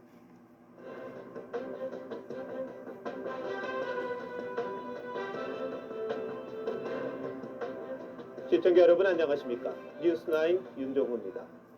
한남동 대통령 관저를 둘러싼 긴장감이 높아지고 있습니다. 두 차례 소환에 응하지 않았던 박종준 경호처장이 오늘 아침 사표를 내고 전격적으로 경찰청 국가수사본부에 자진 출석했습니다. 대통령 경호 책임자가 체포를 각오하고 나온 만큼 경고했던 경호처 방어 전선에 균열은 불가피할 것으로 보입니다. 경찰과 공수처가 공백을 이용해 2차 영장 집행을 시도할 가능성이 크기 때문에 충돌이 시간 문제란 분석이 많습니다. 국가기관 간의 무력 충돌 어떻게 막을 수 없을지요? 국가수사본부에 나가 있는 취재기자 연결합니다. 조효진 기자, 박 전 처장에 대한 조사 지금도 계속되고 있는 겁니까? 네, 경찰 국수부는 특수공무집행 방해 혐의 등으로 박종준 경호처장을 11시간째 조사하고 있습니다. 경찰은 박 처장을 상대로 지난 3일 윤석열 대통령에 대한 체포영장 집행을 막은 경위를 집중 조사한 것으로 전해집니다. 오전 10시쯤 국수본에 나온 박 처장은 지금과 같은 체포 방식에는 동의할 수 없다며 1분 40초가량 자신의 입장을 밝혔습니다. 저는 현직 대통령 신분에 걸맞는 수사 절차가 진행되어야 한다고 생각합니다. 박 처장은 유혈 사태를 막기 위해 최상목 대통령 원앙대행과 윤 대통령 변호인단에게 체포영장 집행이 아닌 제3의 대안을 요청했다고 밝혔습니다. 경찰 출신인 박 처장은 두 차례 출석 요구에 응하지 않은 것, 변호인단 준비가 늦어졌기 때문이라며 처음부터 소환에 응할 생각이었다고 강조했습니다. 그래도 경찰이 박 전 처장을 긴급 체포할 가능성은 있는 거죠? 네, 경찰은 오늘 밤 조사 중에 박 처장을 긴급 체포할 가능성이 큽니다. 이 경우 구속영장 신청 기한인 48시간 동안 박 처장의 신병을 확보할 수 있기 때문입니다. 경찰은 박 처장과 김성훈 경호처 차장 등이 3차 소환에도 응하지 않으면 체포영장을 신청하는 방안을 검토해왔습니다. 경호처 지휘부를 압박하려는 의도였는데요. 다만 이미 박 처장의 사표가 수리된 만큼 긴급 체포하지 않고 다시 소환 조사할 가능성도 있습니다. 지금까지 경찰청 국가수사본부에서 TV조선 조유진입니다. 박종준 전 경호처장은 윤석열 대통령이 만류했는데도 경찰 출석을 강행한 걸로 확인됐습니다. 최상목 권한대행에게는 출석 전에 사직서를 제출해 대통령 경호에서 빠지겠다는 생각을 드러낸 걸로 보입니다. 그동안 체포영장 집행이 불법이라고 강조하며 강경한 입장을 보였던 박 전 처장의 돌변, 여권은 당혹스러워하고 있습니다. 조성호 기자의 단독 취재입니다. 닷새 전 박종준 경호처장은 국민이 뽑은 대통령의 안전 확보에 신명을 바치겠다고 했습니다. 편법, 위법 논란 위에서 진행되는 체포영장 집행에 응한다는 것은 대통령 경호를 포기하는 것이자 직무유기라고 박 처장은 경찰에 2차례 소환 통보에는 불응했지만 윤 대통령 체포영장이 재발부되고 자신에 대한 3차 소환 통보까지 이어지자 입장을 바꿨습니다. 한 여권 관계자는 박 처장이 경찰과 경호처의 충돌 상황에 대한 고민이 깊었다며 윤 대통령이 직접 만류했지만 결국 출석을 결정한 걸로 안다고 전했습니다. 경찰청 차장까지 지낸 박 처장이 친정인 경찰과 경호처 사이에서 고심하다가 소환에 응했다는 겁니다. 박 처장은 경찰에 출석하며 최상목 권한대행에게 사직서를 제출했고 오후에 바로 수리됐습니다. 경호처는 김성훈 경호처 차장 직무대행 체제로 윤 대통령 2차 영장 집행 저지에 나설 걸로 보입니다. 경호처 관계자는 경호 업무에서 잔뼈가 굵은 김 차장의 지휘로 경호 업무 수행에 흐트러짐이 없을 거라고 했습니다. 하지만 김 차장 역시 내일 오전 소환 통보를 받은 상태여서 경호처 내부의 동요 가능성도 배제할 수 없습니다. TV조선 조성호입니다. 상황이 급변하면서 공수처도 바빠지고 있습니다. 과천 공수처에 나가 있는 윤재민 기자 연결합니다. 윤 기자, 두 번째 체포 시도는 언제쯤 할 걸로 보입니까? 네, 임박하긴 했지만 아직 최종 결론이 내려진 건 아닙니다.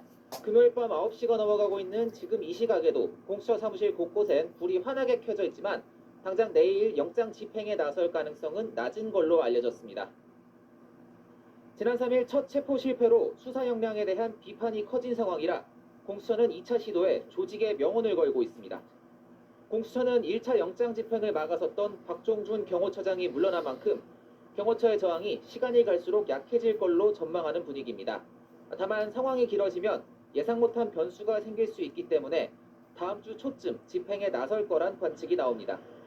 공수처는 경찰과 체포영장 집행 방안을 수시로 조율하고 있는데 1차 때와는 달리 이번엔 경찰이 작전을 주도하고 있는 것으로 알려졌습니다. 앞서 부장검사들만 현장에 나갔던 것과 달리 공수처는 이번에 오동훈 공수처장이나 차장이 직접 한남동 관저에 들어가 체포영장을 집행하는 방안도 논의 중인 것으로 알려졌습니다. 지금까지 공수처에서 TV조선 윤재민입니다. 경찰도 바쁘게 움직였습니다. 체포영장을 사실상 집행해야 할 경찰은 수도권 형사기동대장들을 소집해 작전회의를 열었습니다. 대규모 인원을 동원해 경호처의 저항 의지를 아예 꺾겠다는 건데 어떤 전술을 짜고 있는지 신유만 기자가 보도합니다. 경찰청 국가수사본부는 오늘 오후 서울과 인천, 경기 남북부 등 수도권 4곳 광역수사단 간부들을 소집했습니다.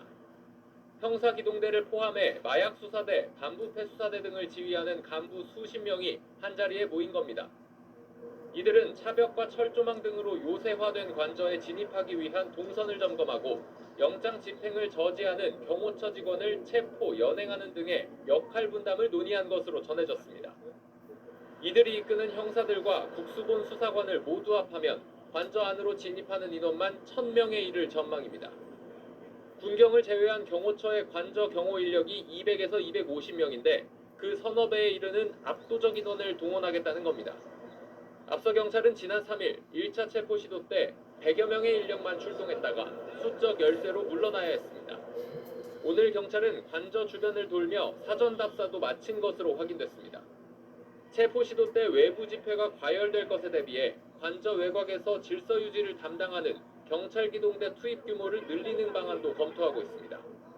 지난 3일엔 45개 부대 2,700명이 투입됐었습니다. 국수본 관계자는 이내 전술로 경호처의 저항 의지를 무력화하는 게 충돌을 줄이는 최선의 방법이라고 했습니다. TV조선 신유만입니다. 윤석열 대통령 변호인단은 여러 번 입장문을 내며 여론에 호소했습니다. 수사권도 없는 기관이 위헌적인 영장을 발부받아 대통령을 체포하는 것 자체가 오히려 내란이라는 겁니다. 윤 대통령 측의 입장은 류태영 기자가 보도합니다. 윤석열 대통령 측은 오전 8시에 낸 첫 입장문에서 대통령에 대한 영장 집행이 도리어 내란이라고 비판했습니다. 수사권 없는 공수처가 청구하고 법원이 헌법을 위배해 발부한 영장을 집행하는 건 불법적 체포란 겁니다. 어제까지 연이틀 내외신 기자회견에 이어 여론전을 이어간 겁니다. 일방적으로 불법을 자행하면서 꼭 체포영장을 집행하겠다는 것은 저는 내란이라고 봅니다. 그것이야말로 내란이다. 윤 대통령 측은 대통령의 권한 행사는 절대적 면책 대상이 된다는 미 연방대법원의 트럼프 판결을 인용했습니다. 2021년 의사당 난입 사건으로 기소됐지만 지난해 면책 특권을 인정받은 트럼프 미 대통령 당선인처럼 윤 대통령에게도 형사 책임을 물을 수 없다는 겁니다. 국정의 여러 가지 어려움, 그다음 위기 상황을 대통령께서는 국민들한테 계엄이라는 대통령의 권한을 통해서 알고 싶으셨던 겁니다.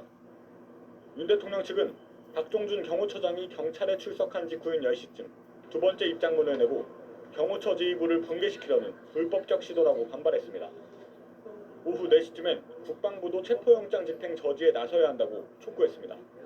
TV조선 류태영입니다. 최상목 대통령 권한대행은 윤 대통령 체포영장 집행을 둘러싼 공수처와 경호처의 갈등을 풀기 어렵다며 여야 합의로 특검법을 통과시켜 충돌을 막아달라고 요구했습니다.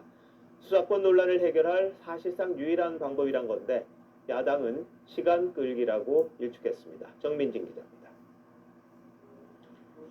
최상목 권한대행은 현직 국가원수에 대한 체포영장 집행을 놓고 공수처와 경호처가 대립하는 초유의 상황에 국민이 불안과 고통을 겪고 있다며 마음 아프게 생각한다고 했습니다.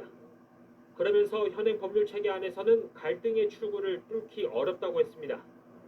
양기간 어느 쪽에도 힘을 싣지 않는 불개입 원칙을 재확인한 겁니다. 최 대행은 대신 대립을 해소하기 위해 여야 합의로 이헌적인 요소가 없는 특검법을 마련해달라고 호소했습니다. 앞서 최 권한대행은 야당 주도로 통과됐던 내란 특검법에 대해 야당 단독으로 특검 후보자를 추천하는 문제 등 위헌적 요소가 있다며 거부권을 행사했습니다. 특검 제도는 헌법상 삼권 분립 원칙의 예외적인 제도인 만큼 더욱 엄격한 잣대가 필요하다고 생각합니다. 정부 관계자는 대립 국면이 장기화하면서 대내외 신의도 하락 등을 우려해 최 대행이 다시 나선 것이라고 전했습니다. 하지만 민주당은 최 대행이 경호처의 눈치를 보며 시간을 끌고 있다며 체포영장 집행을 미루기 위한 핑계라고 반발했습니다. TV조선 정민진입니다. 윤 대통령 1차 체포 시도를 무산시켰던 박종준 경호처장이 돌연 경찰에 출석했습니다. 관련해서 사회부 주원진 기자와 더 얘기 나눠보도록 하겠습니다. 자, 주 기자, 박 처장이 왜 갑자기 출석을 했는지 취재가 된 게 있습니까? 네, 여러 가지 설이 나왔는데요. 한때 윤 대통령과 불화설도 돌긴 했지만 한 대통령실 관계자는 일단 전혀 사실 무근이라고 했습니다. 지난 3일 윤 대통령 체포를 막으며 호위무사로 불렸던 박 처장이 사표를 내고 자진 출석한 데는 친정이라 할 수 있는 경찰의 압박이 주요했던 것으로 보입니다. 경찰이 친정인 제가 경찰의 소환을 거부하고 수사를 받지 않는다면 국민 누가 경찰의 수사를 받겠습니까? 당초 박 처장은 내가 죽을 자리는 이곳이라며 체포영장 집행을 끝까지 막아서는 입장이었는데요. 어제부터 심경의 변화가 생긴 것으로 전해집니다. 처음에는 변호인을 통해 2차 체포영장 집행 이후에 출석을 하겠다고 했지만 경찰 측의 강력한 요구로 결국 오늘 나온 겁니다. 경찰이 지난 주말 경호처장 지휘를 받는 경찰 100일, 200일 경비단장, 22 경호대장들을 전부 소환 조사하며 압박에 나선 것도 박 처장에게 큰 부담으로 적용한 것으로 보입니다. 자, 이렇게 되면 2차 체포영장 집행 때는 경호처의 수장 지금 사라졌잖아요. 사표가 수리가 됐으니까 경호처가 대응을 할 수 있을까요? 네, 김성원 경호처장과 이광우 본부장 등도 경찰의 출석 요구를 받았지만 모두 자리를 지키고 있습니다. 김 차장과 이 본부장 등은 경찰 출신인 박 처장과는 달리 경호처에서 수십 년간 잔뼈가 굵은 사람들인데요. 방금 전 단독 보도해드린 대로 대통령 경호가 조직의 명운과 직결된다는 생각으로 체포영장 집행을 막아설 가능성이 높아 보입니다. 경찰 역시 이들이 강경파라며 협상이 불가능한 것으로 보고 있는데요. 윤 대통령 변호인단도 박 처장이 경찰 조사를 받으면 김 차장이 직무를 대행한다며 김 차장에게 체포를 막아달라는 주문을 했습니다. 다만 일부 MG 경호원들 사이에 언제까지 법원에 발부된 영장 집행을 막아야 하냐는 불만도 나오는 것으로 전해집니다. 네, 뭐 아까 윤재민 기자도 이야기했습니다만 2차 체포영장 집행 언제쯤 될 걸로 예상들을 하죠? 네, 이번 체포영장은 기한이 3주 가까이 되는 것으로 전해지는데요. 경찰은 박 처장이 물러나면서 생긴 공백이 경호처 내부 분열로 이어질지 지켜본 뒤에 이르면 다음 주 초 체포에 나설 것으로 보입니다. 네, 근데 윤 대통령 입장에서 상황이 좀 불리해지고 있다 이렇게 느낄 수도 있을 텐데 어떤 선택을 할까요? 네, 윤 대통령 측은 헌법재판소에 체포영장 효력을 정지해달라는 가처분 신청을 냈는데요. 헌재는 오늘 향후 탄핵 심판에서 적법 요건도 주요 쟁점이 될 수 있는 만큼 검토 중이라고 밝혔습니다. 다만 언제 결정이 날지도 모르고 이번 2차 체포 시도는 막기 어려울 수 있다는 관측도 나오는 상황이라 윤 대통령이 내란죄 수사권이 없는 공수처 말고 경찰에 출석할 수도 있다는 전망도 나옵니다. 예, 아무쪼록 충돌이 없어야 할 텐데 주말 또 어떻게 지날지 지켜봐야겠군요. 주 기자 잘 들었습니다.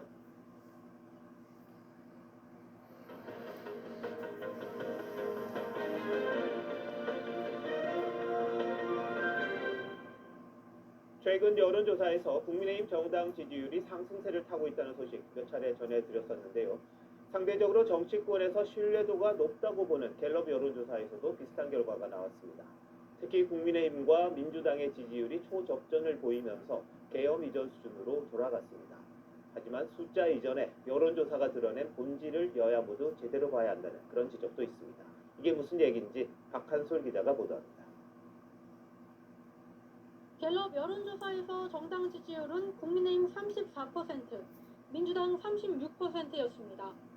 직전조사인 12월 셋째 주보다 국민의힘은 10%포인트 올랐고 민주당은 12%포인트 떨어져 계엄 전 수준을 회복했습니다.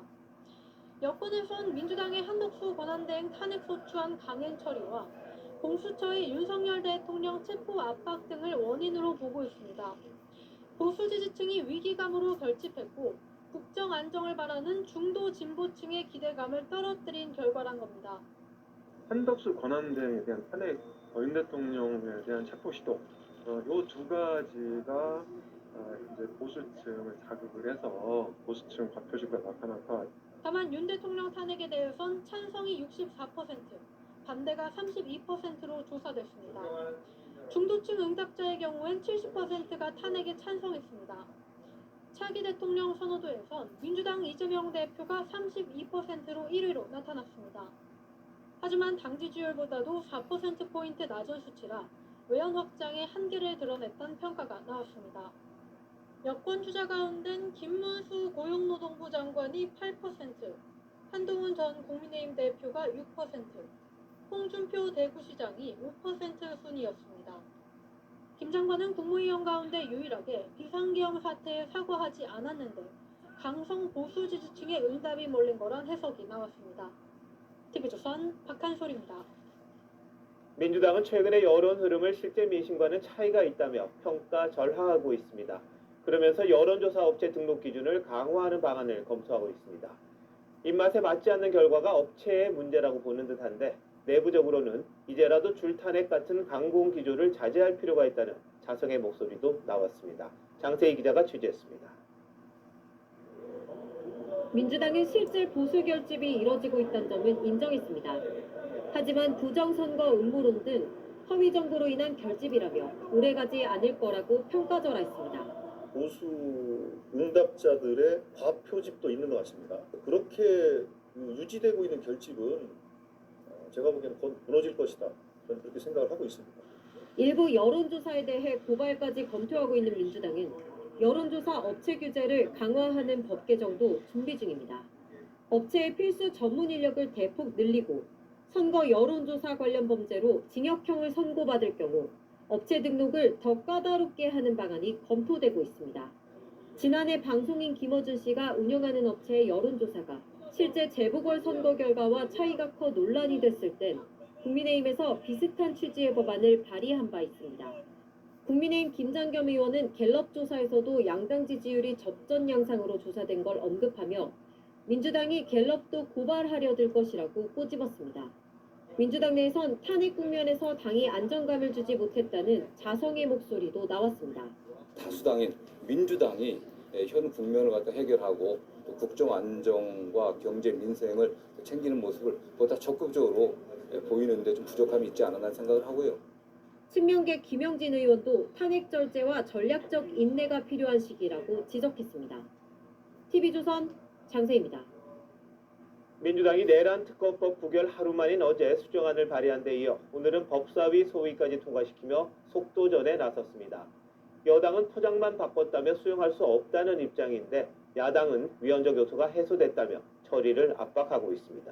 이태희 기자가 보도합니다. 내란 특검법 수정안이 발의 하루 만에 법사위에 상정되자 여당 의원들이 항의합니다. 한 주 쉰다면 내가 좀 이해라도 하겠어요. 한 시가 급해요 지금. 뭐 이렇게 급해? 한 주를 쉬는 게 아니라 한 시가 급해요. 국회법엔 법안 상정 시 20일의 숙려 기간을 두도록 돼 있지만 야당은 긴급한 사유는 예외로 한다는 조항을 근거로 법안을 소위에서 처리했습니다. 이르면 14일 본회의에서 처리한다는 방침입니다. 내란 특검 문제는 어제 오늘 얘기가 아니고 이게 무슨 뭐 어디 베이커리에서 케이크 찍어내는 것도 아니고. 야당은 후보자 추천권을 대법원장에 부여하는 등 여권이 주장한 위헌 요소가 해소됐다며 거부권 행사는 안 된다고 주장했습니다. 이렇게까지 해야 되나 싶을 정도로 안을 새로 만들어냈습니다. 거부권 명분이 없다라고 분명하게 입장 표명하십시오. 정부 측에서 지적을 했던 핵심적인 위헌적인 요소가 많이 삭제된 것으로 이런 거 확인이 되는데 하지만 여당은 포장만 바꾼 법안이라며 수용할 수 없다고 했습니다. 대단한 양보라도 한 것처럼 선전하고 있지만 실상은 포장만 바꾼 박스갈이 특검법에 불과합니다. 수사 범위 축소를 주장하고 있는 여당은 대법원장 추천 방식을 놓고도 판결기관이 특검까지 추천하는 건 부적절하다는 입장입니다. TV조선 이태희입니다. 요즘 국회 상임위에서는 각 기관 책임자들이 거침없이 자신의 생각을 밝히는 일이 많아졌습니다. 여야는 자신의 입맛에 따라 칭찬하기도 하고 소리를 지르기도 하는데 오늘은 김석우 법무장관 직무대행이 지금은 내란 상태가 아니라고 하자 야당 의원들이 크게 반발했습니다. 그러다가 비상계엄이 친위 쿠데타란 야당 평가에 동의하자 잠잠해졌습니다. 정치적 주장만 오가는 상임위 상황 전정원 기자가 전합니다. 김석우 법무장관 직무대행은 지금이 내란 상태냐는 여당 의원의 질의에 그렇게 생각하지 않는다고 답했습니다. 지금도 내란 상태입니까? 어떻게 생각하세요? 저는 뭐 내란 상태에 있다고 생각하고 있지 않습니다. 야당은 반발했습니다. 저런 식으로 적극적인 답변을 하고 거기에 호응하는 것 이게 적절한 태도인 것입니까?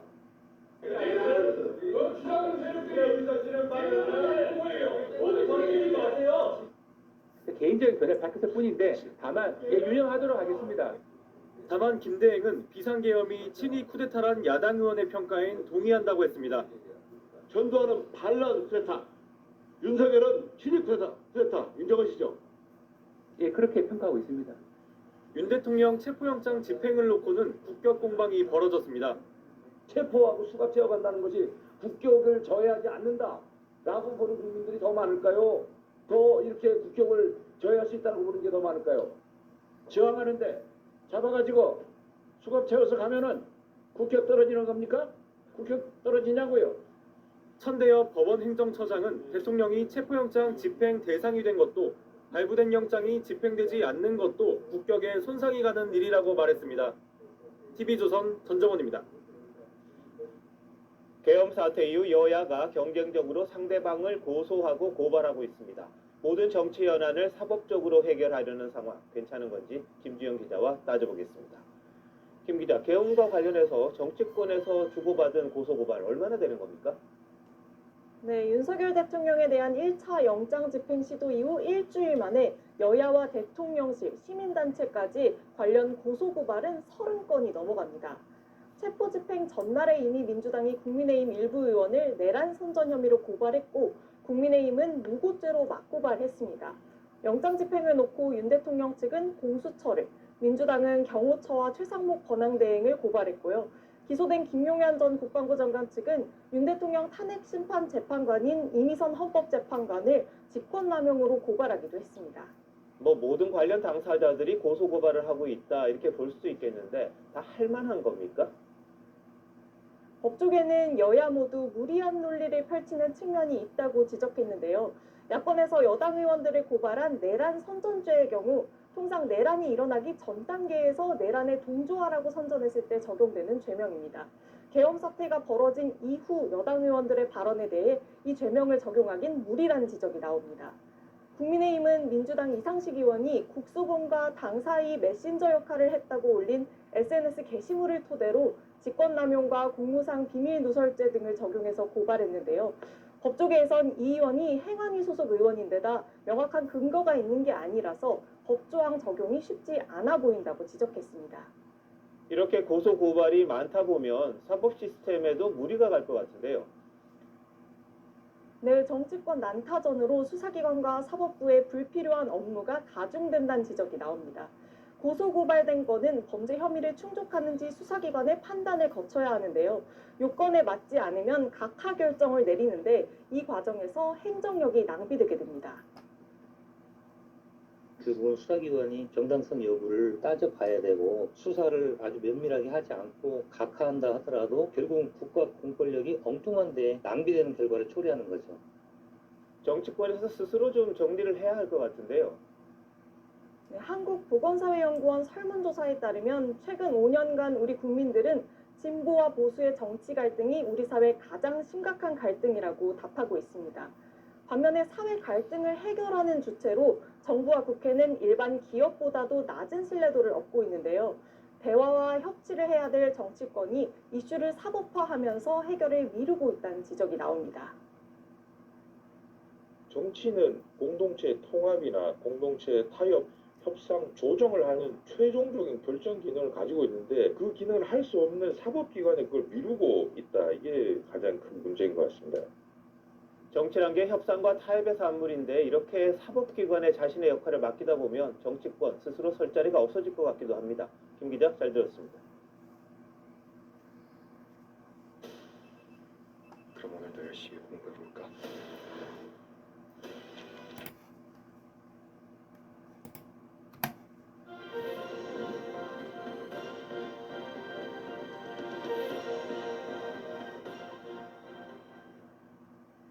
오늘도 매서운 추위가 찾아왔습니다. 서울 아침 기온은 어제보다 낮은 영하 12도까지 떨어졌습니다.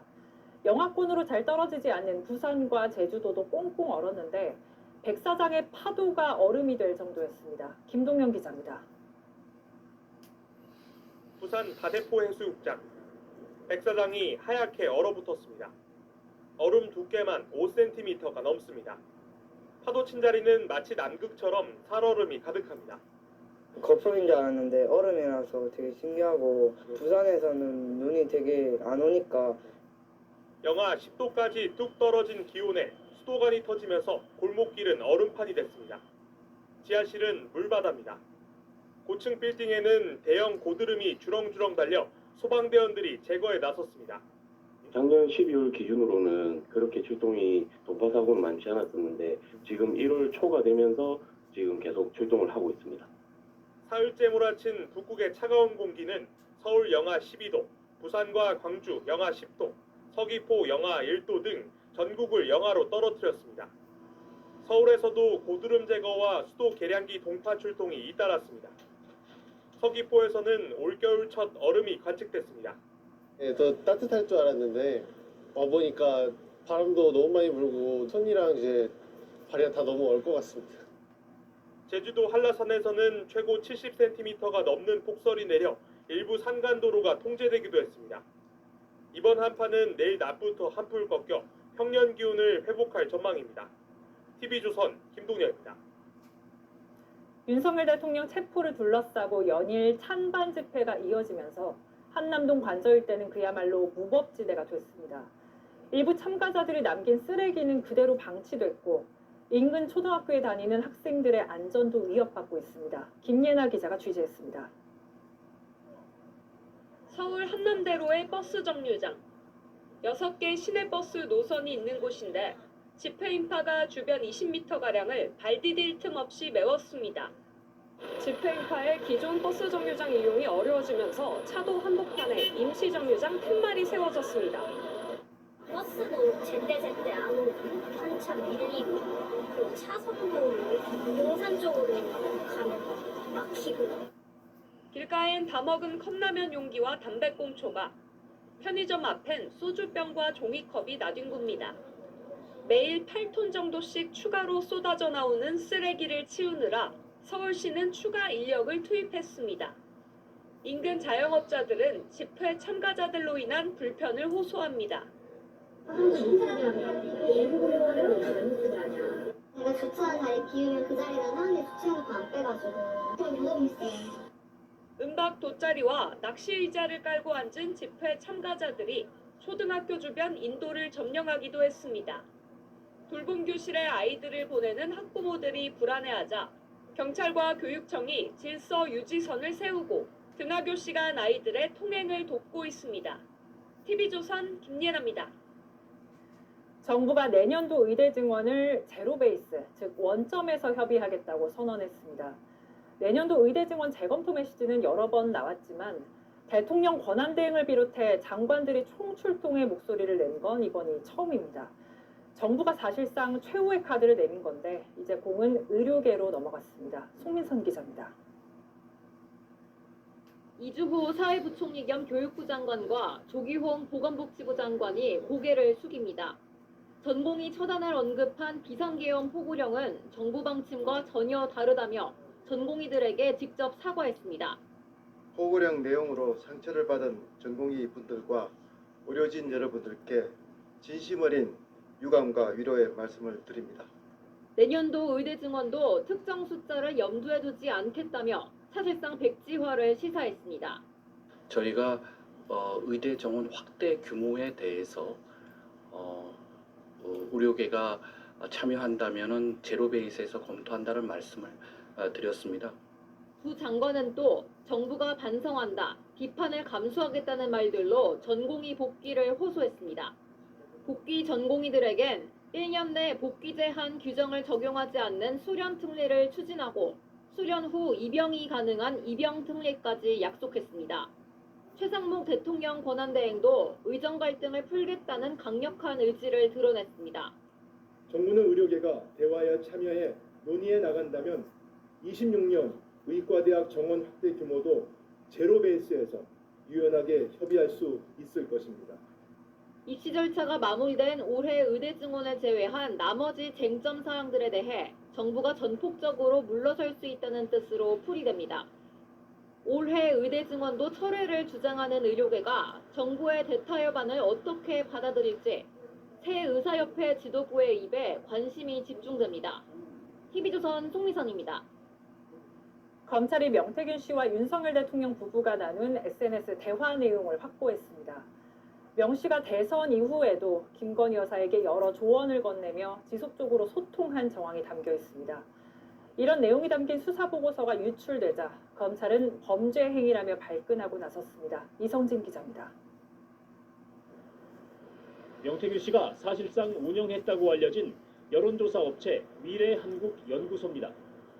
검찰은 이곳에서 명 씨가 사용했던 PC에서 윤 대통령 부부와 나눈 SNS 메시지 캡처 파일 280개를 최근 찾아냈습니다. 진짜 그 최고 중요한 것만 까도 한 200장 이상 넘을 건데. 그 가운데는 명 씨가 대통령이 남쪽으로 해외 순방 갈 때 조심하라고 했는데 김건희 여사가 이유를 묻자 안 좋은 꿈을 꿨다는 내용도 있는 것으로 파악됐습니다. 또 이태원 참사 대응과 관련해서는 김 여사가 어찌하면 좋을까요? 라며 먼저 묻기도 한 것으로 알려졌습니다. 정말 여사가 정말 그거 했었어요. 정말. 왜냐하면 모든 문제가 해결되거든. 검찰은 명 씨의 PC나 휴대전화에서 나온 SNS 대화 등이 공소 사실을 뒷받침하는 중요한 증거로 보고 있습니다. 그런데 최근 이런 내용들이 담긴 수사 보고서가 일부 변호인들을 통해 인터넷 언론 등으로 유출된 것으로 의심하고 있습니다. 피의자나 변호인이 방어권 보장을 위해 수사 보고서 열람과 복사를 했는데 소송 목적 외에 사용해서는 안 된다는 형사소송법을 위반했다는 겁니다.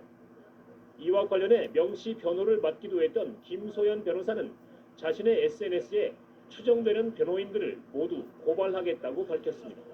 TV조선 이성진입니다. 지난해 중국인들이 미국 항공모함과 국가정보원 건물을 드론으로 촬영해 논란이 될 바 있습니다. 이번엔 제주공항을 드론으로 무단 촬영한 중국인이 붙잡혔습니다. 경찰은 테러나 대공 용의점이 있는지 조사하고 있습니다. 박건우 기자입니다. 제주국제공항입니다. 국가 중요시설 최고 등급이라 반경 9.3km 안에선 허가 없이 드론을 날릴 수 없습니다. 그런데 지난달 31일 낮 공항 불법 드론 탐지 시스템에 이상 신호가 잡혔습니다. 한 중국인 관광객이 도두봉 인근에서 드론을 날린 뒤 활주로와 2km밖에 떨어지지 않은 곳까지 보내 공항을 몰래 촬영했기 때문입니다. 공항에 불법 드론 탐지 시스템이 있거든요. 이걸로 탐지해서 경찰로 넘겼다고. 경찰은 해당 중국인을 붙잡아 테러나 대공 용의점이 있는지 조사하고 있습니다. 하지만 대공 용의점이 확인돼도 이 중국인은 최고 3형까지 가능한 간첩죄로는 처벌할 수 없습니다.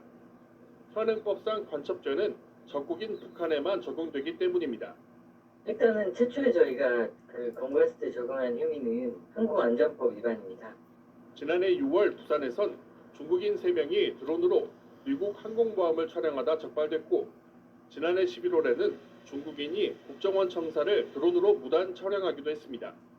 중국인에 의한 국가기밀 유출 우려가 커지자 여야는 지난해 11월 간첩법을 개정하기로 합의했습니다. 하지만 민주당이 악용될 소지가 있다며 다시 제동을 걸고 나서 아직까지 처리되지 못하고 있습니다. TV조선 박고루입니다.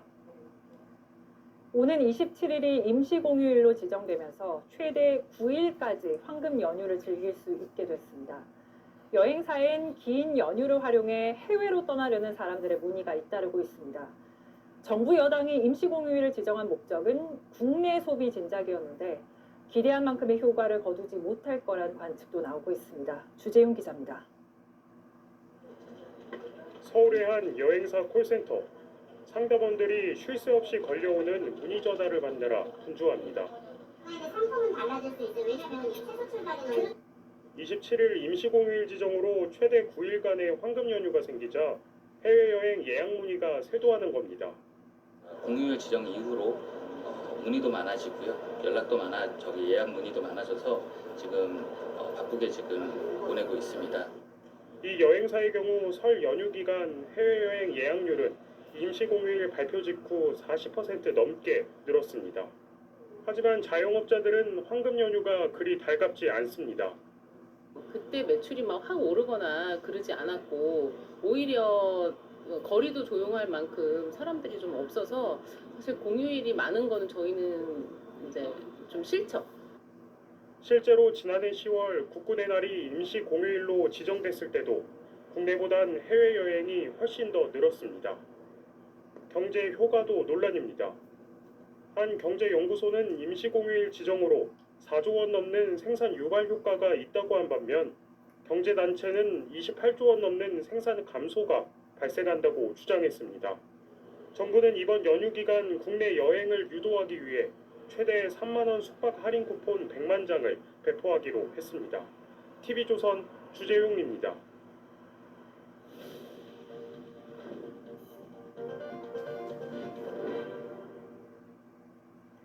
전 세계 기업들이 모인 CES에서 한중일 세 나라의 혁신 기술도 주목받았습니다.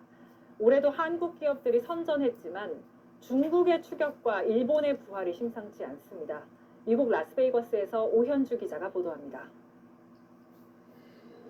한국과 중국, 일본 기업이 대거 모인 중앙홀. 일본 파나소닉 앞에는 긴 줄이 늘어섰습니다. 내부는 가전제품 대신 태양광 패널, 플라스틱을 쓰지 않은 무선 이어폰 등 친환경 기술들이 메웠습니다. Our commitment to a sustainable planet is unwavering. 주방 로봇이 집게손으로 그릇을 집어 식기세척기에 옮겨놓습니다. 카메라 제조 회사로 익숙한 니콘이 만든 로봇입니다. 이 로봇의 집게 손끝 바로 옆에는 카메라 렌즈들이 달려 있습니다. 그동안 렌즈 사업에서 쌓아왔던 기술력으로 로봇 사업에 뛰어든 겁니다. Yeah, lots of innovation, right? Lots of innovation around AI, around smart cities and smart mobilities. It's really cool to be here and see all these innovations. 소니는 혼다와 손을 잡고 만든 첫 전기차를 공개해 새 사업 진출을 공식화했습니다. I'm so proud of you. 중국 가전업체 TCL은 반려 로봇과 함께 초대형 고화질 TV를 전면 배치했습니다. 하이센스는 AI 가전으로, BOE는 2번 더 늘어내는 차량용 디스플레이로 기술력을 과시했습니다. 그동안은 중국의 위협에 대한 인식 단계였죠. 이제부터는 그 인식을 실제 대응을 위한 실행 단계로 옮겨야 되는 그런 시기가 왔다고 봅니다. 쇠퇴하던 일본의 변신과 급성장한 중국의 기술력 사이에서 한국의 고민이 깊어가고 있습니다. TV조선 오현주입니다. 반도체를 만드는 과정엔 불순물이 없는 극도로 순수한 물, 이른바 초순수가 필요합니다.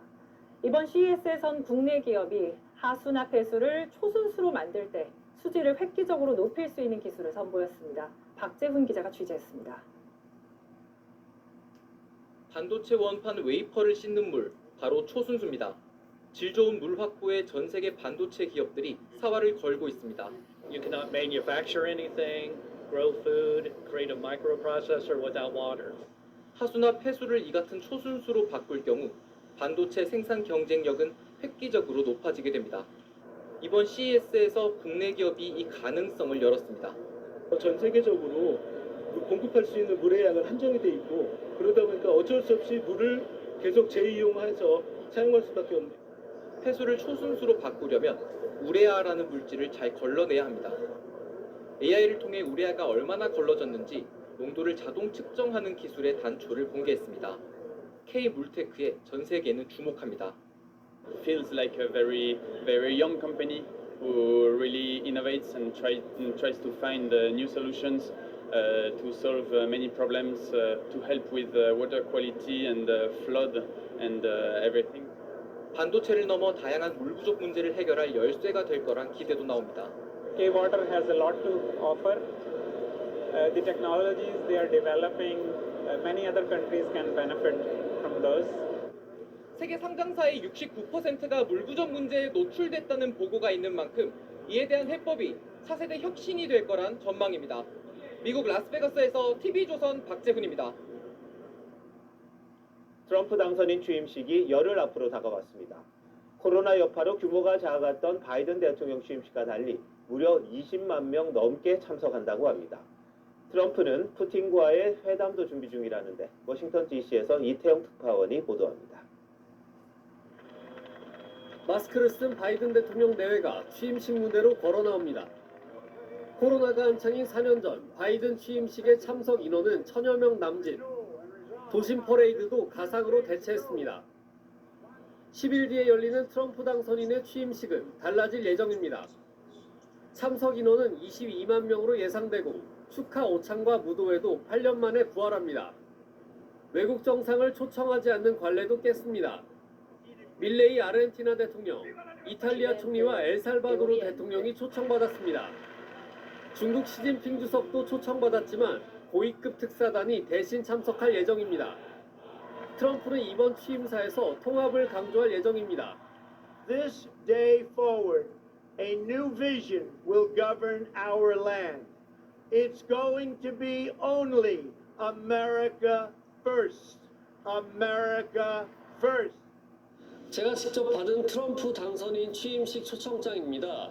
취임식 선서를 직접 보는 것은 자녀와 손주들에게까지 전해질 추억을 만드는 것이라며 미국 역사상 가장 위대한 날이 될 거라는 인사가 적혀 있습니다.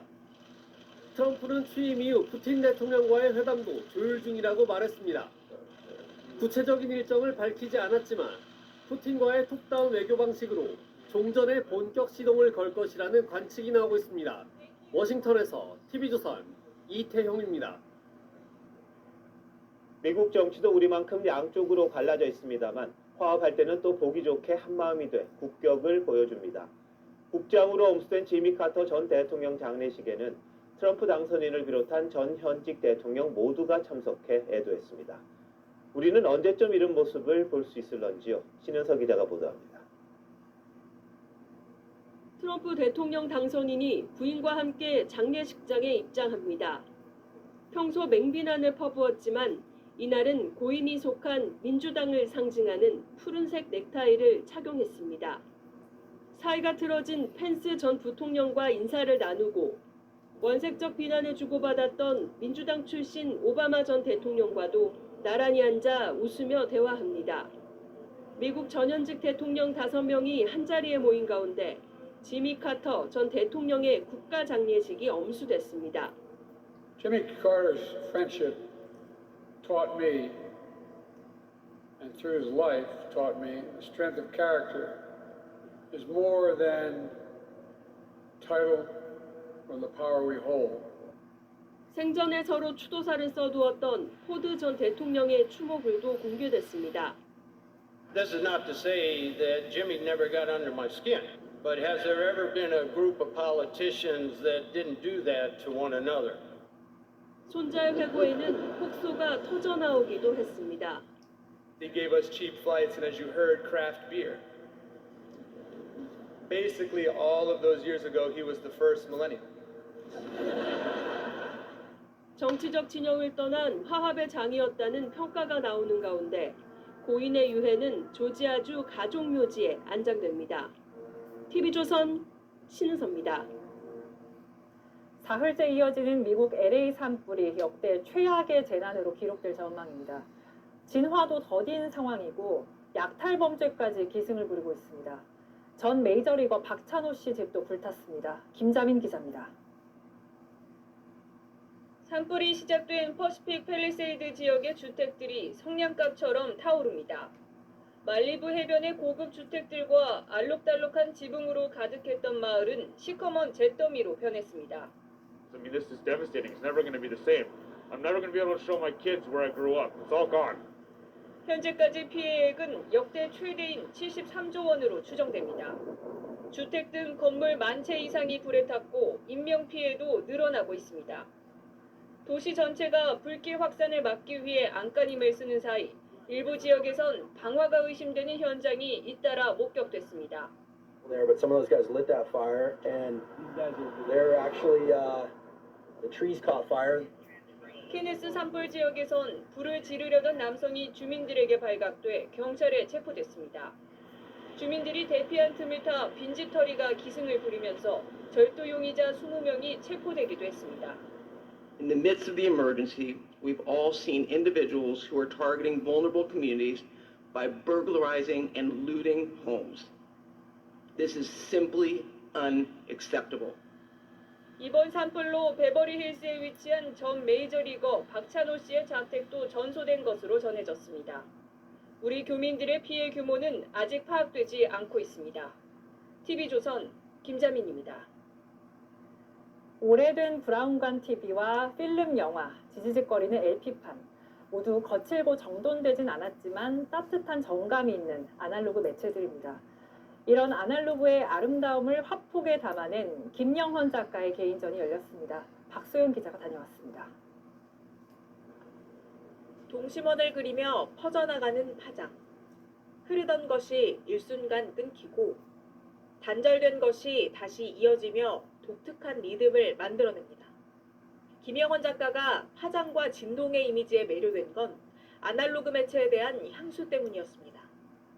매끈한 디지털 매체에서는 TV 브라운관의 왜곡이나 필름 영화의 노이즈 같은 자연스러운 매력을 찾을 수 없었습니다.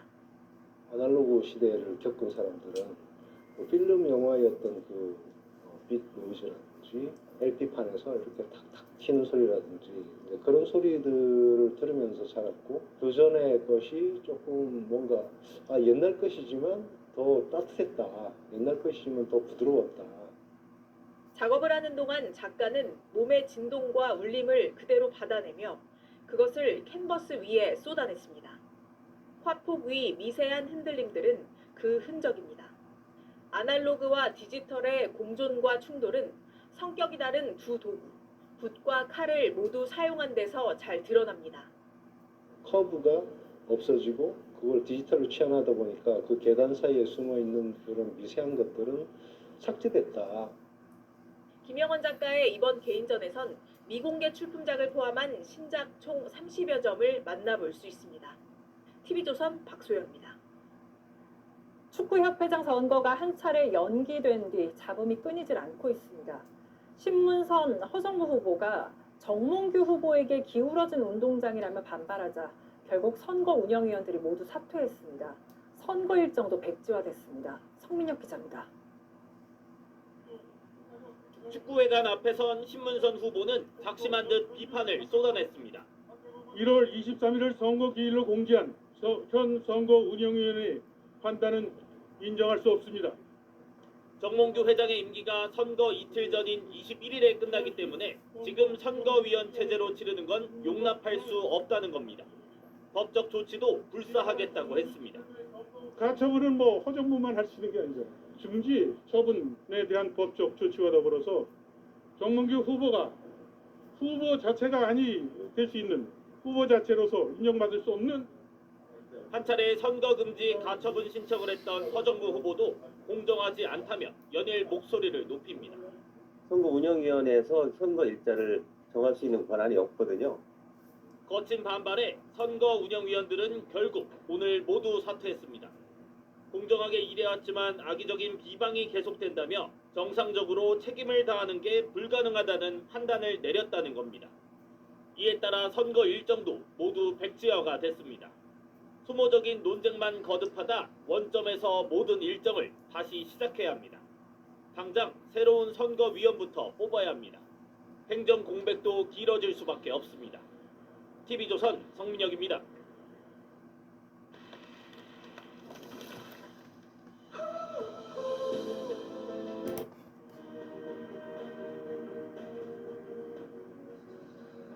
You wanted the mountains, I long for the sea. In the paradox of silence, we lost our way. 두 사람은 서로 결정을 맡긴 채 둘 다 원치 않은 곳으로 향합니다. Oh, I believe dream, I believe dream. Chasing shadows. 미국의 경영학자 제리 하비가 텍사스에 있는 처가에 갔습니다. 장인이 에빌린에 가서 외식을 하자고 합니다. 85km나 떨어진 곳이고 길은 엉망인데다 차 에어컨도 고장났습니다. 하비와 가족들은 모두 가고 싶어 한다고 생각해 따라 나섭니다.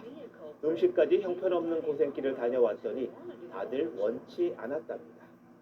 사공이 많아서가 아니라 사공들이 줏대가 없어서 배가 산으로 가는 경우입니다. 집단 사고에 함몰돼 줄줄이 망하는 길로 나서는 바보들의 행진, 에빌린의 역설입니다. 공수처법 표결 때 금태섭 민주당 의원이 당론과 달리 기권표를 던졌습니다. 민주당은 그를 징계해 탈당의 길로 내몰았습니다. 국민의힘이 바른 말을 쏟아냅니다. 이 민주당에 민주가 없구나라고 하는 그런 좀 충격을 제가 받았습니다. 국회의원의 양심에 대한 징계, 윤미향 비판하면 금태섭 꼴 된다는 협박이라고들 했죠. 두 특검법 재표결에서 찬성표를 던진 김상욱 국민의힘 의원에게 권성동 원내대표가 권유했답니다. 같은 당을 할 수 없는 것이 아니겠냐. 탈당을 진지하게 고려해보라고. 의원은 당론을 존중할 필요가 있지만 반드시 따를 의무는 없습니다. 국회법도 규정합니다. 국민의 대표자로서 소속 정당의 의사에 얽매이지 않고 양심에 따라 투표한다. 국민의힘은 산으로 가면 안 된다는 사공한테서 노를 뺏겠다고 나선 격입니다. 친윤 의원이 청년조직 백골단에 국회 기자회견을 주선하는 어이없는 일도 벌어졌습니다. 백골단이 뭔지 귀에 들어오지도 않았을 겁니다. 에빌린의 역설이 지배하는 획일적 조직이라면 그리 놀랍지도 않은 일입니다. 다른 소리는 아예 꺼내지도 말라는 침묵의 행렬. 나중에 이런 말이나 하지 않았으면 합니다. 이 길이 아닌가 보네. 1월 10일 앵커 칼럼 오늘 배 산을 오르다였습니다.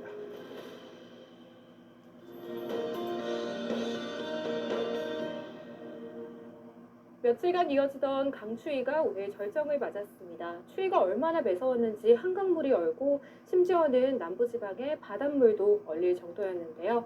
오늘 아침 서울이 영하 12.2도, 곳곳의 기온이 영하 20도를 밑돌며 올겨울 가장 추운 아침이었습니다.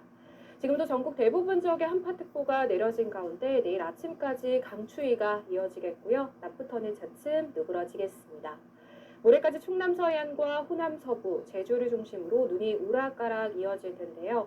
제주 산지에 최고 15cm 이상, 전북 서해안에 3에서 10, 충남과 전남 서해안에도 1에서 5cm가 예상됩니다.